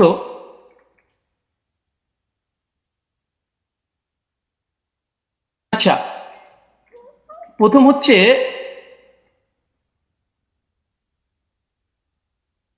যে দলিলটা পেশ করেছেন মুনকাতি হাদিস, এই হাদিস নাকি মুরসাল তিনি অস্বীকার করেছেন, ইনকারের সনদ বিচ্ছিন্ন। অথচ আমরা দেখছি, দেখেন এটা হচ্ছে আসরুস সুনান, আল্লামা নিমবি হানাফি তার একটি কিতাব, তার আসরুস সুনানের 779 নম্বর হাদিসে দেখেন ইয়াহিয়া সাইদ থেকে ওই রিওয়ায়াতটা নিয়ে এসেছে যেটা উস্তাদ জি মুসান্নাফ ইবনে আবি শাইবা থেকে পড়েছেন। হাদিসটা নিয়ে আসার পরে বলছে ও ইসনাদহু মুরসাল, তিনি পরিষ্কার দাবি করছেন যে এই সনদ হচ্ছে ইনকেতা ঘটেছে, সনদের মধ্যে বিচ্ছিন্ন ঘটেছে। ইয়াহিয়া সাইদ আল কাত্তান রাহিমাহুল্লাহ তিনি ওমর বিন খাত্তাবের জামানা পাই নাই, আর তিনি এটাকে পুরোটাকে অস্বীকার করে দিলেন। আমি এটা খুব আশ্চর্য হয়েছি। তারপরে যদিও তিনি এখানে কবিন শব্দটা লিখে দিয়েছেন যে যদিও মুরসাল সূত্র বিচ্ছিন্ন তবে নাকি শক্তিশালী। আর একটা প্রশ্ন যুক্ত হয়ে গেল, উস্তাদজিকে বলবো হাদিস সহিহ হওয়ার জন্য কয়টা শর্ত। সমস্ত মুসলিম উম্মার ইজমা আছে হাদিস সহিহ হওয়ার জন্য 5টা শর্ত, এবং প্রথম যে শর্ত সেটা হচ্ছে সনদ মানে একদম মুত্তাসিল হতে হবে, সনদের মধ্যে কোনো যেন বিচ্ছিন্নতা না ঘটে, কোনো ইনকেতা না ঘটে, সূত্র যেন বিচ্ছিন্ন না হয়। এর চেয়ে হাদিস সহিহ হওয়ার জন্য এটা হচ্ছে ইজমাই শর্ত। সে হানাফি বলেন, আহলে হাদিস, শাফি, মালিকি যেই বলেন, সমস্ত উম্মত একমত হাদিস 5টা শর্তে সহিহ হয়। প্রথম শর্ত হচ্ছে ইত্তেসাল হতে হবে, মুত্তাসিল হতে হবে, সনদ যেন একদম কোনো মাঝখান থেকে চেঞ্জ যেন ব্রেক না করে। অবাক হলাম, তিনি এই হাদিস একটা মুরসাল হাদিস তিনি নিজে প্রতি স্বীকার করে নিয়েছেন কয়েকবার, আবার স্বীকার করতেও যাচ্ছেন না। অথচ এখানে আসরুস সুনানে আল্লামা নিমবি হানাফি রাহিমাহুল্লাহ তিনি পরিষ্কার দাবি করে নিয়েছেন এই হাদিসের মধ্যে ইনকেতা ঘটেছে, এটা মুরসাল হাদিস, সূত্র বিচ্ছিন্ন হাদিস, তবে কওয়িন, তবে সনদের যে রাবিগুলো আছে এরা শক্তিশালী। হাদিস সহিহ হওয়ার জন্য যেহেতু রিজাল শাস্ত্রের আলোকে এবং হাদিস শাস্ত্রের আলোকে আমাদের দলিল উপস্থাপন করতে হবে, তা হাদিস সহিহ হওয়ার জন্য ওস্তাদ দেখেছি আমার জানার জন্য প্রশ্ন, বিনয়ের সঙ্গে প্রশ্ন, মানে মুত্তাসিল হওয়া এটা শর্ত কি, শর্ত একটু জানাবেন 5টা শর্তের মধ্যে। আর এই সনদের মধ্যে যে মুত্তাসিল, এই সনদের মধ্যে বিচ্ছিন্নতা ঘটেনি, এটা প্রমাণ পেশ করবেন। চলুন এই দেখেন ইয়াহিয়া সাইদ আল আনসারীর এই বর্ণনাকে বাংলাদেশের জগৎ বিখ্যাত আমাদের আলী হোসেন ওসামা জিরো ওস্তাদ যে হবে আমার জানা মতে, না হলেও রুহানি উস্তাদ হবে, দলিল ও নামাজের মাসাল, এই বইটা মোটামুটি 4 জন আলেম মিলে লিখেছে। এক মৌলানা তামিদুল মাওলা, আব্দুল মালিক সাহেব, আব্দুল মতিন সাহেব এবং আবু আকাস মৌলানা, 4 জন মিলে বইটাকে রচনা করেছে। এই তারাবির মাসালাতে 410 নম্বর এবং 411 নম্বর পৃষ্ঠাতে এই দলিলটা নিয়ে এসেছে। নিয়ে আসার পরে এই দলিলটাকে সামনে রেখে তিনি বলছেন যে মুসান্নাফের এই দলিলটা, এই বর্ণনাটির সনদ সহি, তবে ইয়াহিয়া সাইদ যেহেতু হযরত ওমরের যুগ পাননি, আবার কার কাছ থেকে শুনেছেন তাও বলেনি, এই কারণে এটিকে মুনকাতি সূত্র বিচ্ছিন্ন বলা হয়। তার মানে আমাদের 4 জন সহ লেখা দলিল সহ নামাজের মাসাল এই বইটা, মানে আমরা 5 জনের মত পেয়ে গেলাম মোটামুটি, যে হানাফি ভাইদের এবং দেওবন্দীদের ঘটনারই এই সনদকে মুনকাতি সূত্র বিচ্ছিন্নটা স্বীকার করে নিয়েছে। যদি এরা যদি মূর্খ হয়, আল্লাহু আলাম বিসওয়াব, হতে পারে, আমি এখানে কোনো কমেন্ট করব না। তারপরে তিনি ওসামা ওস্তাদজি তিনি যে কথাগুলো বলেছেন টেনে হিসড়ে এই হাদিসটাকে আবার মানে হাসান করার চেষ্টা করছে। তো মূল কথা সনদের মধ্যে বিচ্ছিন্নতা ঘটেছে এবং হাদিসটার মধ্যে ইনকিতা ঘটেছে। আর বারবার উস্তাদজি বলছে হাদিসটা মুরসাল, আসলে হাদিসটা মুরসাল না মুনকাতে। কারণ এই হাদিসটা মুরসাল হলে নবীর দিকে নিসবত হতো, যখন নবীর দিকে নিসবত না, এটা ওমরের দিকে নিসবত হয়েছে যে ওমর আদেশ করেছে, তা হাদিসটা মুরসাল নয়, বরং এখানে ইনকিতা বলাটাই বেশি যৌক্তিক। মুনকাতি এই হাদিস, তার জন্য এখানে আরেকটা পয়েন্ট দেখে নিন। মুনকাতে হাদিসের ব্যাপারে উস্তাদজি অনেকগুলোই দলিল উপস্থাপন করলেন এবং বিভিন্ন আলেমদের ফতোয়া তিনি নকল করে বোঝানোর চেষ্টা করছিলেন বারবার, যে দেখেন মুনকাতে হাদিসকে অনেকে হাদিসে বা মুরসাল হাদিসকে অনেকেই সহিহ বলার চেষ্টা করছে, এমনকি শেখ আলবানিও বলার চেষ্টা করেছে, তিনি দলিল উপস্থাপন করেছেন। দেখেন এটা তাইসির মুস্তাহুল হাদিস, এটা হানাফি আলেম সকলেই মানে, এটা বাংলাদেশ থেকে কওমি ঘরানার তারাই ছাপিয়েছে বইটা, রকমারিতে অ্যাভেলেবেল পেয়ে যাবেন। এখানে দেখেন মুনকাতে হাদিসের উদাহরণ একটা দেওয়ার পরে বলছে মুনকাতে হাদিসের হুকুম কি, বলছে উলামায়ে কেরাম এ বিষয়ে একমত, মানে ইজমা দাবি করছে। বিলুপ্ত রাবি অবস্থা অজ্ঞতা থাকার কারণে মুনকাতে হাদিস যঈফ হিসেবে গণ্য। এখানে একটা সংক্ষিপ্ত সাধারণ শ্রোতার জন্য বলি যে ইয়াহিয়া সাইদ আল কাত্তান তার ওমর বিন খাত্তাবের জামানায় পায়নি, ওমর বিন খাত্তাবের মৃত্যুর প্রায় 40 থেকে 50 বছর পর এই রাবি জন্মগ্রহণ করেছে। ওমর বিন খাত্তাব জামানায় পায়নি, তিনি কিভাবে বলে দিলেন যে ওমরের জামানাতে অমুক ব্যক্তি, আবার নাম উল্লেখ নেই যে কাকে নির্দেশ দিয়েছে, নাম উল্লেখ নেই হাদিসে যে 20 ডাকাতের আদেশ করেছে। এখন যদি কেউ দাবি করে যে পাকিস্তানি আমলে ব্রিটিশদের সঙ্গে অমুক ব্যক্তি এবিসি ও দালালি করেছে, আজকের যুগের কোনো মানুষ যদি দাবি করে দেয় হয়তো তার যুগও আমি পাইনি, পাকিস্তানি আমল আমি পাইনি, যে দাবি করে দেয়, এই দাবিটা কেমন যৌক্তিক হতে পারে? ঠিক এই হাদিসের সঙ্গে সেটাই ঘটেছে। যিনি বর্ণনা করছেন ওনার সঙ্গে ওমর বিন খাত্তাবের জামানায় তিনি পাননি, ওমর বিন খাত্তাবের মৃত্যুর প্রায় 40 থেকে 50 বছর পর এই ব্যক্তি জন্মগ্রহণ করা হচ্ছে। আর মুনকাতে হাদিসের, এটা মুস্তালাহুল হাদিসের স্পষ্ট দলিল এখানে বিদ্যমান যে মুনকাতে হাদিস এটা যঈফ হয়। আচ্ছা, এরপর একটা দেখেন মুরসাল হাদিস বিষয়েও এই মুস্তালাহুল হাদিসের মধ্যে আসছে পরিষ্কারভাবে। কি বলছে দেখেন, উসুলবিদের দৃষ্টিতে মুরসাল এর অর্থ ব্যাপক, তাদের নিকটে প্রতিটি মুনকাতি রিয়াওয়াত মুরসাল, মানে এটা ইস্তাহালি হিসাবে অনেকেই মুনকাতিকে মুরসাল ব্যবহার করে ইস্তাহাল হিসাবে, কিন্তু হুকুম হিসাবে নয়। এরপর বলছে দেখেন, সনদের যে কোনো স্তর থেকে রাবি বাদ পড়ুক না কেন, খতিব বাগদাদির অভিমত হচ্ছে এইটা।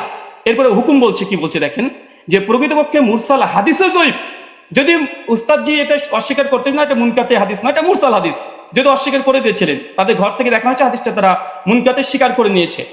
দৈশন নামাজের মাসালাতে মুনকাতে স্বীকার করেছে, আর আসর সুন্নাতে নববী তিনি মুরসাল স্বীকার করে নিয়েছেন। আচ্ছা, তারপরেও যদি ওসামা সাহেব বারবার এটাকে মুরসাল এটা অস্বীকার করেও এটা নিয়েই বারবার আলোচনা করে মুরসাল হাদিসের ব্যাপারে হুকুম কি দিচ্ছে দেখেন, যে প্রকৃতপক্ষে মুরসাল হাদিসের জয়ীফ এবং বর্জনীয়, পরিষ্কার। আচ্ছা চলেন, এটা সহিহ মুসলিম মুকদ্দমা উঠে দেখবেন, এটা সেন্টার থেকে ছাপানো, আরবিটাও আপনারা ভালোভাবে পড়তে পারবেন। এবং এখানে ইমাম মুসলিম রাহিমাহুল্লাহ তিনি পরিষ্কার মুরসাল হাদিসের একটা বাব কায়েম করেছে। বাব কায়েম করার পরে ইমাম মুসলিম সহিহ মুসলিম রচনার পূর্বে মুকদ্দমা শুধু উসুল হাদিস দিয়ে তিনি একদম পালাতে রেখেছেন। তার মধ্যে মুরসাল আলোচনা করতে গিয়ে তিনি বলছেন যে মুরসাল রিওয়ায়াত হাদিস সময়ের ব্যাপারে আমাদের মুহাদ্দিসগণের কেরামের অভিমত হচ্ছে মুরসাল হাদিস হুজ্জাত দলিল হিসেবে পরিগণিত হবে না। মানে কোন হাদিসের সনদের মধ্যে যদি বিচ্ছিন্ন ঘটে, যেটা আমাদের উস্তাদ যে আজকে দলিল পেশ করেছে, তাহলে সেটা কোনোভাবে হিসেবে গ্রহণযোগ্য নয়। সর্বশেষে বলছে ফলে তা মুরসাল হওয়ার সম্ভাবনায় আমাদের নিকটে হুজ্জত বা দলিল হিসেবে পরিগণিত হবে না। এবং ইমাম মুসলিম রাহিমাহুল্লাহ তিনি বলছেন মুরসাল হাদিস হোক, সনদ যদি বিচ্ছিন্ন ঘটে যায়, এই হাদিস সহিহ নয়, এটা বর্জনীয়, এটা যঈফ, এটা মারদুদ। এবং হাদিস সহিহ অর্জনের যে 5টা শর্ত, ইজমা আছে, এরপরে ইজমা দাবি করলাম, ইজমা আছে। প্রথম শর্ত হচ্ছে যে মুত্তাসিল হতে হবে। আচ্ছা, এখানে দেখেন উনি আলবানী রাহিমাহুল্লাহর এই সুলাইমান আর তাউসের একটা রিওয়ায়াত নিয়ে এসে বলছেন যে আলবানী দেখো তোমাদের ঘরে আলবানী একটা মুরসাল হাদিসকে হুজ্জাত গ্রহণ করে নিয়েছে। আমি একই টিট ফর ট্যাট দিয়ে দিলাম উস্তাদজিকে যে দেখেন আপনাদের দলিল নামাজের মাসাল বইয়ে আহলে হাদিসদের একটা দলিল খণ্ডন করতে গিয়ে এখানে মৌলানা আব্দুল মালিক সাহেব, আব্দুল মতিন সাহেব, তামহিদুল মৌলা সাহেব, আরো 4 জন বড় বড় বিজ্ঞ ওলামা, তারা কি বলছে, এই হিসাবে সুলাইমান ও তাউসের মাঝে আরেকটি বিচ্ছিন্নতার সৃষ্টি হয়েছে, মানে সূত্র বিচ্ছিন্ন হয়েছে, যার কারণে হাদিসটা হাসান, মানে সহিহ তদুর কিবা হাসান হওয়া দুষ্কর হয়ে পড়েছে। এটা আমাদের দেওবন্দি বাংলাদেশি ওলামা মাশায়েখ যারা আছেন, বিশেষ করে কওমি ঘরানার, তাদের যারা লিখেছে ওটা একদম সকলে মাথার ওপরে তারা। তা আলবানী যেমন দলিল দিয়েছিল, আমি পাল্টা একটা দলিল দিয়ে দিলাম। আচ্ছা, এই এই হচ্ছে। আচ্ছা, এখানে আরেকটা দলিল তিনি যেহেতু ইয়াহিয়া সাইদ আল আনসারী থেকে একটা হাদিস মাত্র দিয়েছে, তবে বিন বাজ রাহিমাহুল্লাহ ফতোয়া করতে গিয়ে তিনি আরেকটা রিওয়ায়াত পেশ করেছেন, সেটা হচ্ছে ইয়াজিদ বিন রোমান থেকে। দেখেন 2 নম্বর যে দলিলটা দিয়েছে একই অবস্থা, ইয়াজিদ বিন রোমানের দলিলটাও এটাও ইনকেতা, সনদ বিচ্ছিন্ন হয়েছে। এবং আমার চ্যালেঞ্জ ছিল উস্তাদজিকে, বা আমার অনুরোধ ছিল যে উস্তাদজি এমন একটা দলিল পেশ করবেন যার মধ্যে কোনো বিচ্ছিন্নতা ঘটেনি, কোনো ইরসাল হয়নি, এবং এমন একটা হাদিস পেশ করলেন যে হাদিসে কাকে যে আদেশ করা হয়েছে তার নাম উল্লেখ নেই, অথচ মুয়াত্তা মালিক আলহামদুলিল্লাহ সনদের মধ্যে কোনো ইরসাল নেই, ইনকেতা ঘটেনি, সনদের মধ্যে কোনো রাবির উপরে জাররা পরিমাণে কোনো জারা নেই, সনদে কোন ব্যক্তিকে কোন সাহাবী ওমর বিন খাত্তাব 8 টাকা তারাবির আদেশ করেছে সেটাও মজুদ আছে আলহামদুলিল্লাহ। কিন্তু আমাদের উস্তাদজি 15 মিনিট সময় নিয়ে তিনি মাত্র একটা দলিল পেশ করেছেন, বিন বাজের ফতোয়াতে এই ইয়াজিদ বিন রোমানের এর অর্থে চলে এসেছে। এটাই একই অবস্থা। কি বলছেন দেখেন, দৈশা নামাজের মাসালাতেই বলছে, কি বলছে, একটিও একজন তাবিজ সাক্ষ্য মুহাদ্দিসগণের পরিভাষা অনুযায়ী বা এটাকে মুনকাতি মুরসাল বলা হয়, কারণ ইয়াজিদ ইবনে রোমান হযরত ওমরের যুগ পাননি। একই সমস্যা, এটাকে যঈফ বলা উচিত নয়। তারপরে মাসলাকে হানাফির নিকটে যেহেতু মুরসাল হাদিস হুজ্জাত, যঈফ হাদিস হুজ্জাত, ফজিলতের ক্ষেত্রে যঈফ হাদিস হুজ্জাত, তার মানে এখান থেকে বোঝা গেল যে আহলে হাদিসরা যে দলিল পেশ করেছে আলহামদুলিল্লাহ এর মধ্যে কোনো বিচ্ছিন্নতা নেই। আমাদের হানাফি ভাইদের পক্ষ থেকে যে দলিলটা আমরা পেয়েছি প্রথম পর্বেই, কারণ প্রথম দলিল মানে মজবুত দলিল দেয় মানুষ, প্রথম যেটা দেয় সেটা মজবুতই দেয়, কিন্তু দুর্ভাগ্য সনদের মধ্যে বিচ্ছিন্নতা ঘটে গেছে, সনদের মধ্যে ইনকেতা ঘটে গেছে, মাকড়সার জালের মতো দুর্বল একটা সনদ দিয়ে এটাকে আজকে দাবি হিসাবে দলিল পেশ করা, ওস্তাদজির কাছে আমি বিষয়টা একটু কেমন ভাবে মনে হচ্ছে, যেটা কেমন ঘটে গেল, যে প্রথম সনদেই এরকম একটা ঘটনা ঘটে যাবে। আচ্ছা, 2 নম্বর, আমার উস্তাদজি জাস্ট 2টো দলিলই পেশ করেছে তার প্রেজেন্টেশনে, 2টো দলিল এখানে আমি খণ্ডন করেছি। তাছাড়া তিনি আদার্স যে কথা না, তিনি তেমন কোনো কথা বলেনি 2টো হাদিস নিয়ে। আর মুনকাতে হাদিস হুজ্জাত বা মুরসাল হাদিস হুজ্জাত, তিনি এই বিষয়ে করে কথা বলতে চেয়েছেন। আমিও দেখিয়েছি যে ইমাম মুসলিমের নিকটে মুরসাল মুনকাতে হাদিস মানে গ্রহণযোগ্য নয়। তাছাড়া দলিল নামাজের মাসালাতে স্বয়ং আব্দুল মতিন সাহেব একটা সূত্র বিচ্ছিন্ন হওয়ার কারণে আহলেসের একটা দলিলকে বাতিল ঘোষণা করে দিয়েছে, হাসান হওয়া দুষ্কর বলে দিয়েছে। আর তৃতীয়ত মুস্তালাহুল হাদিসের গ্রন্থে যেগুলো লেখা আছে যে মুনকাতে হাদিস বা মুরসাল হাদিস সূত্র বিচ্ছিন্নতা হওয়ার কারণে কার কাছ থেকে শুনেছে এটা যেহেতু আমাদের কাছে জানা নেই, এই জন্য এই হাদিসটা মুহাদ্দিসদের নিকটে এটা যঈফ, এটা মারদুদ। এবং আমি একটা প্রশ্ন করে দিয়েছি ওস্তাদ, যে এটা এড়িয়ে যাবেন না, যেটা এবার রিবার্টাল সেশন আপনার এড়িয়ে যাবেন না, 8টা প্রশ্ন আপনার মানে কাঁধের উপরে আছে, এবং যেই মানে আমি চেয়েছি যেমন ভাবে তলব করেছি দেওয়ার চেষ্টা করবেন, এবং হাদিস সহিহ হওয়ার জন্য সনদ মুত্তাসিল হওয়া প্রয়োজন কি প্রয়োজন না, এটা প্লিজ দিয়ে আলোচনা শুরু করবেন। আমি আবার আপনাকে 1.5 মিনিট আগে ছেড়ে দিলাম, কেন আপনি জাস্ট 2টো দলিল পেশ করেছেন। শুক্রিয়া, ধন্যবাদ, জাযাকাল্লাহ খায়রান, বারাকাল্লাহ ফিকুম। জি ব্রাদার রাহুল হোসেন, আপনাকে অনেক অনেক ধন্যবাদ। খণ্ডন পর্বে আপনি আপনার প্রথম আলোচনাটি শেষ করেছেন, যথাসময়ে শেষ করেছেন এবং আগেই শেষ করেছেন। যেহেতু আমি চলে যাব খণ্ডনের দ্বিতীয় আলোচক যিনি মুফতি শেখ আলী হাসান ওসামা আপনার কাছে, এবং আপনি বললে আমি আপনার টাইমটা শুরু করে দেব। জি, একটু দর্শকদের উদ্দেশ্যে বলবো, দর্শক যারাই দেখছেন অবশ্যই প্রোগ্রামটি শেয়ার করে অন্যকে দেখার জন্য সুযোগ করে দিবেন ইনশাআল্লাহ। জি, আলী হাসান ওসামা আপনার কাছে যাচ্ছে, আপনি বললে আমি টাইমটা শুরু করব। জি, শোনা যাচ্ছে আমাকে? হ্যাঁ, আপনাকে ক্লিয়ার শোনা যাচ্ছে। আচ্ছা, জি, শুরু করতে পারেন। জি, 7, 8, 9, 10 সেকেন্ড। জি, ওকে। হামিদান ওয়া মুসাল্লিয়ান ওয়া মুসাল্লিমা আম্মা বা'দ। শাস্ত্রীয় ব্যক্তি ছাড়া আসলে শাস্ত্রীয় আলোচনাটা একটু জটিল ব্যাপারই, যে যতটুকু পরে তার আলোকে গোটা দুনিয়াটাকে মূল্যায়ন করে। তো আমরা যে আলোচনাগুলো করেছি সবগুলো শাস্ত্রীয় মূলনীতিকে উনি এড়িয়ে গিয়ে আমাদের ব্রাদার রাহুল ভাই তিনি হলো অন্যান্য এদিক সেদিকের কথা টেনে, এবং মজার একটা ব্যাপার হলো উনি কি বলবেন আমরা মোটামুটি সবই এক থেকে আইডিয়া করতে পেরেছি, লেকিন আমি যেগুলো বলেছি এটা হয়তো ওনার আনকমন করে গেছে, উনি যার কারণে বিষয়গুলো স্কিপ করে গেছেন। হাতে সময় ছিল, তিনি খণ্ডন করতে পারতেন। তো কি কি স্কিপ করেছেন আর এই খণ্ডন পর্বে যে অসঙ্গতিগুলো বলেছেন এটা নিয়ে তো আমি নেক্সট পর্বে আলোচনা করবো। আগে ওনার কেস প্রেজেন্টেশনের মধ্যে উনি যে কথাগুলো বলেছেন আমরা সেটার মূল্যায়নে আসি। একটা কথা তো তিনি গর্বের সাথে বললেন যে হাদিস সহিহ হওয়ার জন্য 5টা শর্তের ব্যাপারে ইজমা আছে, যে অবশ্যই একমত, ইজমা আছে। তো যার কারণে 3টা জিনিস দেখতে হয় সনদে, 2টো জিনিস দেখতে হয় মতনের মধ্যে, অর্থাৎ মূল টেক্সটের মধ্যে। আপনি দীর্ঘ 15 মিনিট নিয়ে খুব গর্বের সাথে বুক ফুলিয়ে ফুলিয়ে অনেকগুলো কিতাবের রেফারেন্সের আলোকে আপনি শুধু সনদের সৌন্দর্য তুলে ধরেছেন, একেবারে কি কি ফজিলত আছে এটা তুলে ধরেছেন, মতনের বিষয়টা স্কিপ করে গিয়েছেন আর প্রশ্ন তো কিছু ছড়িয়ে দিয়েছেন। তো আমরা কিছু প্রশ্নের জবাব আমাদের কথার মধ্যে অটো চলে আসবে, বাকিগুলো আমরা আলোচনায় আনবো যেগুলো প্রাসঙ্গিক। আচ্ছা, এখন আমরা আগে মূল আলোচনায় আসি। একটু বোঝার সুবিধার্থে একটু কথাটা শুরু থেকে টানি। ওমর রাদিয়াল্লাহু তাআলা আনহু থেকে তারাবির রাকাত সংখ্যার বর্ণনাকারী 6 জন রয়েছেন। এর মধ্যে একজন তো সাহেব বিন ইয়াজিদ রাদিয়াল্লাহু তাআলা আনহু, আমরা তার প্রসঙ্গে আসছি। আর এছাড়াও আরো বাকি 5 জন রয়েছেন, যাদের 5 জনের প্রত্যেকেই সংখ্যাটা তারাবির রাকাত সংখ্যা 20 বলে উল্লেখ করেছেন। ইয়াজিদ বিন রুমান তিনি 23 বলেছেন, বেতের সহ মুয়াত্তা মালিকে আছে। আব্দুল আজিজ বিন রুফাই 20 বলেছেন, মুসান্নাফ ইবনে আবি শাইবা আছে। উবাই বিন কাব 20 বলেছেন, মুসনাদে আহমদ বিন মানিতে আছে। ইয়াহইয়া ইবনে সাঈদ 20 বলেছেন, আমরা আগে উল্লেখ করেছি। মুহাম্মদ বিন কাব কুরাজি 20 বলেছেন, কিয়ামুল লাইল মারাজির মধ্যে আছে, ইত্যাদি। এখন বাকি থাকলো শুধু সাহেব বিন ইয়াজিদের কথা। সাহেব বিন ইয়াজিদ থেকে তার 3 জন শাগরেদ এই বিষয়ে হাদিস বর্ণনা করেছেন। একজন হল ইয়াজিদ বিন খুসাইফা, তিনিও 20 বর্ণনা করেছেন, সুনানে কুবরা বাইহাকিতে আছে। দ্বিতীয় হারিস বিন আব্দুর রহমান বিন আবি যুবাব, তিনি 23 বর্ণনা করেছেন, অর্থাৎ বেতের সহ, এটা মুসান্নাফে আব্দুর রাজ্জাকে আছে। আর 3 নম্বর হলো মোহাম্মদ বিন ইউসুফ, যে সূত্রটা টেনে তিনি গর্বের সাথে বলেছেন যে একমাত্র আমরা একটা দলিল দিলাম, বাকি দলিলগুলো আমরা পরে আনবো। বাস্তব কথা হলো ওমর রাদিয়াল্লাহু আনহু 11 আদেশ করেছেন এই মর্মে, অন্য কোনো বিশুদ্ধ দলিল তিনি আদৌ আনতে পারবেন কিনা এটাই চিন্তার বিষয়। তো এখন যে মোহাম্মদ বিন ইউসুফ সূত্রে তিনি আনলেন, সেই মোহাম্মদ বিন ইউসুফ থেকে এই সংক্রান্ত হাদিসটা বর্ণনা করেছেন 5 জন। এখন 5 জনের মধ্যে রেওয়ায়েতে কারোর সাথে কারোর মিল নেই, এক একজন এক এক ভাবে রেওয়ায়েত করেছেন। এর মধ্যে সবচেয়ে মজার বিষয় হলো তিনি যে সনদটা এনেছেন, এখানে তো ইমাম মালিক রাহমাতুল্লাহ আলাইহি তার সূত্রে বয়ান করেছেন 11 রাকাত। এরকম আরো 2-1টা বর্ণনা আছে, কিন্তু দেখা যাচ্ছে মোহাম্মদ বিন ইসহাক রাহমাতুল্লাহ আলাইহি তিনি বর্ণনা করেছেন এই মোহাম্মদ বিন ইউসুফ থেকে 13 রাকাতের কথা, যেটা মুসনাদে আহমদ বিন মানিতে আছে। এছাড়া দাউদ বিন কায়েস রাহমাতুল্লাহ আলাইহি তিনি এবং আরো অনেকে 21 রাকাতের কথা বর্ণনা করেছেন, যেটা মুসান্নাফে আব্দুর রাজ্জাকে বিশুদ্ধ সনদে আছে। যদি এটা সনদ নিয়ে চ্যালেঞ্জ করেন আমরা তাহলে সনদের আলোচনায় আসবো। তো দেখা যাচ্ছে মতনের মধ্যে মিল নেই, মতনের মধ্যে এখানে সমস্যা বিদ্যমান। সব শাগরেদরা বলছে একভাবে, কিন্তু মোহাম্মদ বিন ইউসুফ থেকে এসে দেখা যাচ্ছে যে এখানে সনদের মধ্যে যদিও যারা বয়ান করেছেন সনদের বিশুদ্ধতা আছে, এটা নিয়ে আমি আপত্তি করছি না, কিন্তু হাদিস সহিহ হওয়ার জন্য যদি 5টা শর্ত, শুধু সনদ ঠিক থাকলেই হবে না। এমন বহুত হাদিস আছে সনদ সুন্দর, কিন্তু তার ইসের মধ্যে মতনের মধ্যে সমস্যা আছে। তো এখানে মতনের মধ্যে যে ঝামেলাটা হয়েছে এটাকে ইস্তেরাব বলে।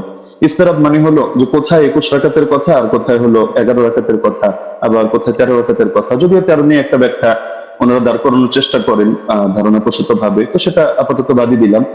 তো 21 রাকাত আর 11 রাকাত সম্পূর্ণ ভিন্ন কথা, কিন্তু মূল বর্ণনাকারী একজন। তো এখন হাদিসের মধ্যে যদি ইস্তেরাব করে দেওয়া হয় তাহলে হাদিসটা দুর্বল হয়ে যায়। এটা তাদরিবুর রাওয়ী বিশারহি তাকলিবুন নওয়াবী পৃষ্ঠা 133 এর মধ্যে স্পষ্টভাবে লেখা আছে, ইস্তেরাব ইউজিবু বাফাল হাদিস। তাহলে স্পষ্ট এটা যে এখানে বর্ণনাকারী যারা রয়েছেন তারা যদিও সহিহ মানের, কিন্তু মতনের মধ্যে মুস্তারিব ইস্তেরাব থাকার কারণে হাদিসটা গর্বের সাথে যদিও সহিহ বলার চেষ্টা করছেন, কিন্তু হাদিসটা মতনগত কারণে এটা সহিহ না, বরঞ্চ এটা যায়িফ হাদিস। এটা হেলাউ সুনানের মধ্যে 7ম খন্ড 145 146 স্পষ্ট ভাবে লম্বা চওড়া আলাপ আছে। শেখ জাফর আহমদ উসমানী রাহমাতুল্লাহ আলাইহি লিখেছেন, হাদা আসারুন মুস্তারিবুল মাতনি উখতুলিফা ফীহি আলা মুহাম্মদ ইবনে ইউসুফ। বলতে বলতে তিনি গিয়ে শেষে জানাচ্ছেন, ওয়াহাদা ইখতিলাফুন ইউসকিতুল ইহতিজাজ বিল আসার। এই জাতীয় ইস্তেরাব থাকলে এটা আসর দিয়ে দলিল দেওয়া যায় না, এটা দলিল অযোগ্য হয়ে যায়। তো এখানে ভুলটা কে করেছেন? ভুলটা মূলত ইমাম মালিকও করেননি, ইয়াহইয়া ইবনে সাঈদ ফাত্তানও করেননি। ভুলটা হয়েছে এখানে অসঙ্গতিটা প্রকাশ পেয়েছে মোহাম্মদ বিন ইউসুফ থেকে, যদিও তিনি উচ্চ পর্যায়ের রাবী, কোনো সন্দেহ নেই, কিন্তু এক এক সময় তিনি এক এক ভাবে বয়ান করেছেন। তো যার কারণে জিনিসটা একটা দুর্বলের প্রমাণিত হয়ে গিয়েছে। আচ্ছা, দ্বিতীয় পয়েন্ট হলো যে হাদিসের বর্ণনাকারী যারা, তাদের আমলই তো এর খেলাফ। ইমাম মালিক রাহমাতুল্লাহির আমল দেখা যাচ্ছে যে তিনি 8 রাকাতের পক্ষে না। সাহেব বিন ইয়াজিদ তার আমলও এর খেলাফ। একইভাবে যাকে আদেশ করেছেন বলে তিনি উল্লেখ করলেন যে 2 জনের নামের মধ্যে উবাই বিন কাব রয়েছে, উবাই বিন কাবের ব্যাপারেও আছে যে না, তার আমলও এর খেলাফ। ইমাম মালিক রাহমাতুল্লাহি আলাইহি প্রসঙ্গে লম্বা-চওড়া আলোচনা করা যাবে তার মাযহাবে সরাসরি তার শাগিরদের রেফারেন্স দিয়ে। এবং এর বাইরে যে মতগুলো প্রচারিত আছে, মূলত আমি সহজে বলে দিই যে তার থেকে 2টা মত আছে, এক হলো 20 রাকাতের কথা, এক হলো 36 রাকাতের কথা। 20 রাকাতের কথা ইমাম ইবনে আব্দুল বার রাহমাতুল্লাহি আলাইহি নকল করেছেন, এবং তার মাযহাবের কোন কোন কিতাব যেমন দুসুকের মধ্যে, আনোয়ারের সাথিয়ার মধ্যে এটা আছে। বাকি 36 রাকাতের কথাটাই তার থেকে সবচেয়ে বেশি প্রসিদ্ধ এবং মুতাবার। তাহলে দেখা যাচ্ছে যে তার আমলের ব্যতিক্রম। এটা বিদায়াতুল মুস্তাহিদ 1 নম্বর খন্ড 214 নম্বর পৃষ্ঠা উদাহরণ হিসেবে দেখা যেতে পারে। আরো প্রচুর রেফারেন্স আছে, প্রয়োজন হলে আমরা দেব। আচ্ছা, দ্বিতীয়ত হলো সাইদ বিন ইয়াজিদের আমল যে খেলাফ, এটা হলো বাইহাকি মারিফাতুস সুনান ওয়াল আসার কিতাবে 4th খণ্ড 42 নম্বর পৃষ্ঠা 5409 নম্বর রিওয়ায়েতে আছে। عن سعيد بن يزيد قال كنا نقوم في زمان عمر بن الخطاب ب20 ركعة والوتر। আমরা ওমরের জামানায় 20 রাকাত তারাবি পড়তাম এবং আমরা বিতর নামাজ আদায় করতাম। তাহলে দেখা যাচ্ছে তার আমল এর খেলাফ। একইভাবে যাকে আদেশ করলেন সে উবাই বিন কাবের আমলও ছিল এর খেলাফ। এটা আল হাদিসুল মুখতারা জিয়া মাকদিসের গ্রন্থ 1161 নম্বর রিওয়ায়াত, সেখানে স্পষ্ট আছে আন উবাই ইবনে কাব আন্না উমার আমারা উবাইয়ান আন ইউসাল্লিয়া বিন নাস ফি রমাদান। এই হাদিসের শেষে গিয়ে স্পষ্ট আছে ফাসাল্লা বিহিম 20 রাকাতান, তিনি মানুষদেরকে নিয়ে 20 রাকাত নামাজ আদায় করলেন। তাহলে এটা তো সম্ভব না, খলিফা তাকে আদেশ দিবে একটা আর তিনি খলিফার আদেশ লঙ্ঘন করে করবেন আরেকটা। তার মানে খলিফার আদেশে ছিল 20 রাকাত। তবে এটা মুহাম্মদ বিন ইউসুফ বলতে গিয়ে একাধিক জায়গায় এক এক রকম বলেছেন, এক জায়গায় তার থেকে কখনো 11 রাকাতের কথা এসেছে। আচ্ছা, মুসান্নাফে আব্দুর রাজ্জাক গ্রন্থের মধ্যে উবাই বিন কাবের এই রিওয়ায়াত আছে 7730 নম্বর হাদিস। সেখানেও দেখা যাচ্ছে যে আন্না উমর জামা আন-নাস ফি রমাদান আলা উবাই ইবনে কাব ওয়া আলা তামিম আদ-দারি আলা 21 রাকাতান। ওমর রাদিয়াল্লাহু আনহু উবাই বিন কাব এবং তামিম দারিকে মানুষকে নামাজ পড়ানোর দায়িত্ব দিয়েছেন 11 রাকাত 21 রাকাত। তাহলে এখানেও দেখা যাচ্ছে যে দাবিগুলো মিলছে না। তো এই জিনিসটা ব্রাদার রাহুল মানুক বা না মানুক ইমাম ইবনে তাইমিয়া রাহিমাহুল্লাহ মেনে নিয়েছেন। ثبت أن أبي بن كعب كان يقوم بالناس 20 ركعة في قيام رمضان ويوتر بثلاث। এটা প্রমাণিত যে উবাই বিন কাব রাদিয়াল্লাহু আনহু তিনি মানুষদেরকে নিয়ে রমাদানুল মুবারকের তারাবিতে 20 রাকাত নামাজ পড়তেন এবং 3 রাকাত বিতর আদায় করতেন। তাহলে ইমাম ইবনে তাইমিয়া রাহিমাহুল্লাহর বক্তব্য দ্বারা স্পষ্ট হয়ে যাচ্ছে। তো একটা মূলনীতি হলো, যদি বর্ণনাকারীর আমল তার বর্ণনার খেলাফ হয় তাহলে এর দ্বারা বোঝা যায় যে বর্ণনাটি আসলে এতে দুর্বলতা রয়ে গিয়েছে। আমালুর রাওয়ি আও ফাতওয়াহু বিখিলাফিল হাদিস আল্লাযী রাওয়াহু ইসকিতুল ইহতিজাজ বিল হাদিস। এটা আমরা যেহেতু সময় কম, আমরা শুধু রেফারেন্স গুলো দিয়ে দিচ্ছি, আপনারা ক্রস চেক দিয়ে নিতে পারেন। কাশফুল আসরার 3 নম্বর খণ্ড 63 পৃষ্ঠা, উসুলুস সারাফসি 2 নম্বর খণ্ড 5 নম্বর পৃষ্ঠা, আল কাফি 3 নম্বর খণ্ড 1354 পৃষ্ঠা, আল ফুসুল ফিল উসুল 3 নম্বর খণ্ড 203 নম্বর পৃষ্ঠা, আত তাকরীর ওয়া তাহদীদ 2 নম্বর খণ্ড 266 পৃষ্ঠা, আত তাওবীহ 2 নম্বর খণ্ড 25 নম্বর পৃষ্ঠা, ফাওয়াতিহুর রাহমুদ 2 163, কাওয়াইদ ফি উলুমিল হাদিস 202 নম্বর পৃষ্ঠা, শারহুল মানাব 661, আল বাহরুল মুহিত 3 নম্বর খণ্ড 246 পৃষ্ঠা, আল ইহকাম বিল আমিরি 2 নম্বর খণ্ড 165 নম্বর পৃষ্ঠা। এমনকি গায়রে মুকাল্লিদ আলেম শেখ ইব্রাহিম শিয়ালকুটি রাহিমাহুল্লাহ তিনিও এটা স্পষ্ট স্বীকার করেছেন ইনারাতুল মাসাবি গ্রন্থে, যেটা তারাবি শীর্ষক 29 নম্বর পৃষ্ঠায়। अगर रावी का अमल उसकी रिवायत के खिलाफ हो तो उसकी रिवायत काबिल अमल ना होगी। स्पष्ट কথা। 3 নম্বর পয়েন্ট হলো 20 রাকাত তারাবির বিষয়টা তো উম্মতের তাআমুল, উম্মতের ঐকমত্যের দ্বারা প্রমাণিত। সুতরাং যদি আমরা তর্কের খাতিরে, এটা তো আমরা দেখালাম যে আসলে ওনার মতনের সমস্যার কারণে ওনার হাদিসটা যতই মুয়াত্তা মালিক বলুক আর যে কিতাবের নামে বলুক, কিন্তু মুয়াত্তা মালিক হওয়ার মানে তো এটা না যে প্রতিটা হাদিসের কোনো জায়গায় কোনো ধরনের কোনো অসঙ্গতি নেই, কোথাও কোনো মতনের মধ্যে ইস্তেরাব নেই, এমন কথা কেউ দাবি করার সুযোগও নেই। তো যদি কেউ দাবি করেও থাকে যে তিনি একসময় 11 রাকাত আদেশ করেছিলেন তর্কের খাতিরে মানলেও, তাহলে আমরা ব্যাখ্যা দিয়ে গিয়েছেন। যেমন ইমাম ইবনে আব্দুল বা মালিক রাহমাতুল্লাহ আলাইহি ব্যাখ্যা দিয়েছেন যে এটা মানসুখ। শুরুতে হয়তো তিনি 11 রাকাতে দিয়েছিলেন, এরপর তিনি 21 রাকাতের কথা বলেছেন। এটা আল ইস্তিযকার 2 নম্বর খণ্ড 68 নম্বর পৃষ্ঠায় আছে। একইভাবে ইমাম বাজি রাহিমাহুল্লাহ তার মন্তব্য একই, আল মুনতাকা 2 নম্বর খণ্ড 208 নম্বর পৃষ্ঠা। ইমাম আদাউই, ইমাম ইবনে হাবিব তারাও বলে গিয়েছেন, যেটা হাশিয়াতুল আদাউই আলা কিফায়াতুত তালিব 1 নম্বর খণ্ড 353 নম্বর পৃষ্ঠার মধ্যে বিদ্যমান আছে। মজার বিষয় হলো এই কারণেই ব্রাদার রাহুল যে মত পোষণ করুক না কেন, 4 মাযহাবের কেউই 8 রাকাত সুন্নাত হওয়ার ফতোয়া প্রদান করেননি। তো যার কারণে 4 মাযহাবের 4 ইমাম যখন আপনারা 20 রাকাতের মতামত দিচ্ছেন, বিশেষ করে ইমাম মালিক থেকে 2টা মত আছে, 20 আছে, 36 আছে, লেকিন এটা তো স্পষ্ট 8-এর কথা কেউ বলছেন না। এবং 8-এর নামে যেটা চালানো হয় সালাফি ভাইরা কেউ চালায়, তো সেটা প্রমাণিত না। কেন প্রমাণিত না এটা যদি চ্যালেঞ্জ করে আমরা উনি সেই রেফারেন্স টানলে জবাবে আসবো, না হলে শুধু শুধু জবাব দিয়ে সময় বাড়িয়ে লাভ নেই। তো মূলনীতি হলো ইমাম ইবনে রাজব হাম্বলি রাহমাতুল্লাহ আলাইহি লিখেছেন ফাদলুল ইলমি সালাফ আলা ইলমিল খালাফ পৃষ্ঠা 83 এর মধ্যে, فأما ما اتفق على تركه فلا يجوز العمل به لأنهم ما تركوه إلا على علم أنه لا يعمل به। ইমামরা যদি একমত হয়ে যায় যে হাদিসটা এটা তরক করা হচ্ছে, অর্থাৎ তারা কেউ এর আগে ফতোয়া দিচ্ছেন না, আমল করছেন না, তাহলে সেটা আসলে মজবুত থাকে না এবং তার মধ্যে বিভিন্ন দুর্বলতা তৈরি হয়ে যায়, সেটা দলিলযোগ্য হয় না। কারণ এটাকেও শাদ বলে। শাদ কখনো সনদের দ্বারাও হয়, কখনো মতনের দ্বারাও হয়। তিনি তার কিতাব শারহুল আলী তিরমিজির মধ্যে 2 নম্বর খণ্ড 624 নম্বর পৃষ্ঠা, এই কিতাবগুলোর নাম তো অবশ্যই ব্রাদার রাহুল শোনার কথা, এই পৃষ্ঠাগুলো পড়েছেন কিনা আমি জানি না, না হলে আপনি প্রয়োজনে এগুলো চেক দিয়ে আপনি মন্তব্য করতে পারেন। যে তিনি লিখেছেন ওমা হুয়া শাযুল মাতনি কাল আহাদিস আল্লাতী সাহহাতিল আহাদিস বিখিলাফিহা ওয়া আজমাআত আইম্মাতুল উলামা আলাল কওলি বিগাইরিহা। যে হাদিসের ক্ষেত্রে দেখা যাচ্ছে যে উম্মতের আলেমদের মধ্যেও যারা ইমাম তারা এর বিপরীত ফতোয়া দিচ্ছেন, সেই ক্ষেত্রে সেই হাদিসের মতনকে শায হিসাবে বিবেচনা করা হয়। অর্থাৎ শায যদি কোনো হাদিসের মতনকে বলা হয় তাও সেটা সহিহ থাকে না। তাহলে দেখা যাচ্ছে যে যদি উনি পয়েন্ট বলেছেন অনেকগুলো এবং গর্বের সাথে বলেছেন, কিন্তু সবগুলো মিলে উনি সনদের আলোচনায় সীমাবদ্ধ থেকেছেন, মতনের আলোচনায় আসেননি। আমরা মতন থেকে কয়েকটা পয়েন্ট দেখালাম, আরো অনেক পয়েন্ট দেখানো সম্ভব, যে উনি যে হাদিসটা দেখিয়েছেন এটা মুস্তারিব একটা হাদিস। আচ্ছা, এখন প্রাসঙ্গিকভাবে কয়েকটা আলোচনা করে ফেলি যেহেতু হালকা সময় বাকি আছে। তিনি মুরসাল না মুনকাতি এটা নিয়ে একটু জ্ঞান দেওয়ার চেষ্টা করেছেন, যে এটাকে আমি কেন মুরসাল বললাম, মুনকাতি বলা উচিত ছিল। আসলে কোন জায়গায় কোন শব্দ ব্যবহার হবে এটা পরিভাষাগুলো একটু বিস্তরভাবে পড়া লাগে। শুধু একটা তাফসীরে মুস্তালাহুল হাদিস পড়েই ইমাম আর ফকিহ হয়ে গেল তো মুশকিল ব্যাপার। যেমন আমি আপনাকে প্রসিদ্ধ কিতাব যেটা আপনারা পড়েন নুকাত আলা মুকাদ্দিমাত ইবনে সালাহ 1 নম্বর খণ্ড 447 পৃষ্ঠা দেখবেন। একইভাবে আল ইবহাজ 2 নম্বর খণ্ড 339 পৃষ্ঠা দেখবেন। এবং শারহ মুসলিমের মধ্যে নববীও বলেছেন যে আম্মাল মুরসাল فهو عند الفقهاء والأصوليين والخطيب البغدادي وجماعة من المحدثين من قطع إسناده على أي وجه كان انقطاعه فهو عندهم بمعنى المنقطع।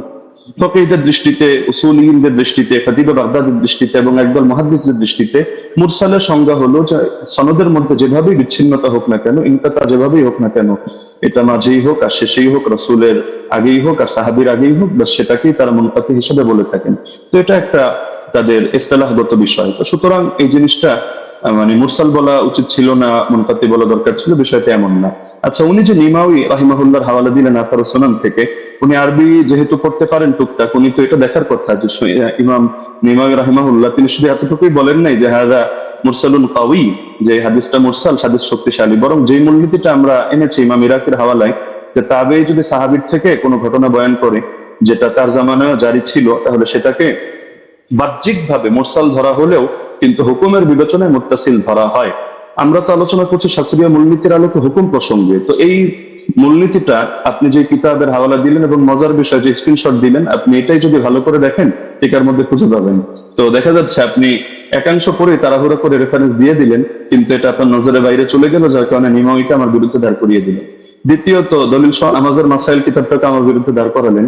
তবে মজার বিষয় হলো আপনি এই জিনিসটা খেয়াল করলেন না যে আমি বারবার বলছি যে বাহ্যিকভাবে দেখতে মুনকাতি, সূত্র বিচ্ছিন্ন, তবে আমরা হুকুম নিয়ে আলোচনা করছি যে হুকুমের বিবেচনায় যেমন মারফুয়ে হুকমি, তো এই শব্দ আপনার শোনার কথা যে অনেক হাদিস এটা মারফু না, মানে আল্লাহ রাসূলের দিকে নিসবত করে সাহাবী বলেন নাই, কিন্তু সাহাবী বলেছেন স্বাভাবিক তার উক্তি হিসাবে।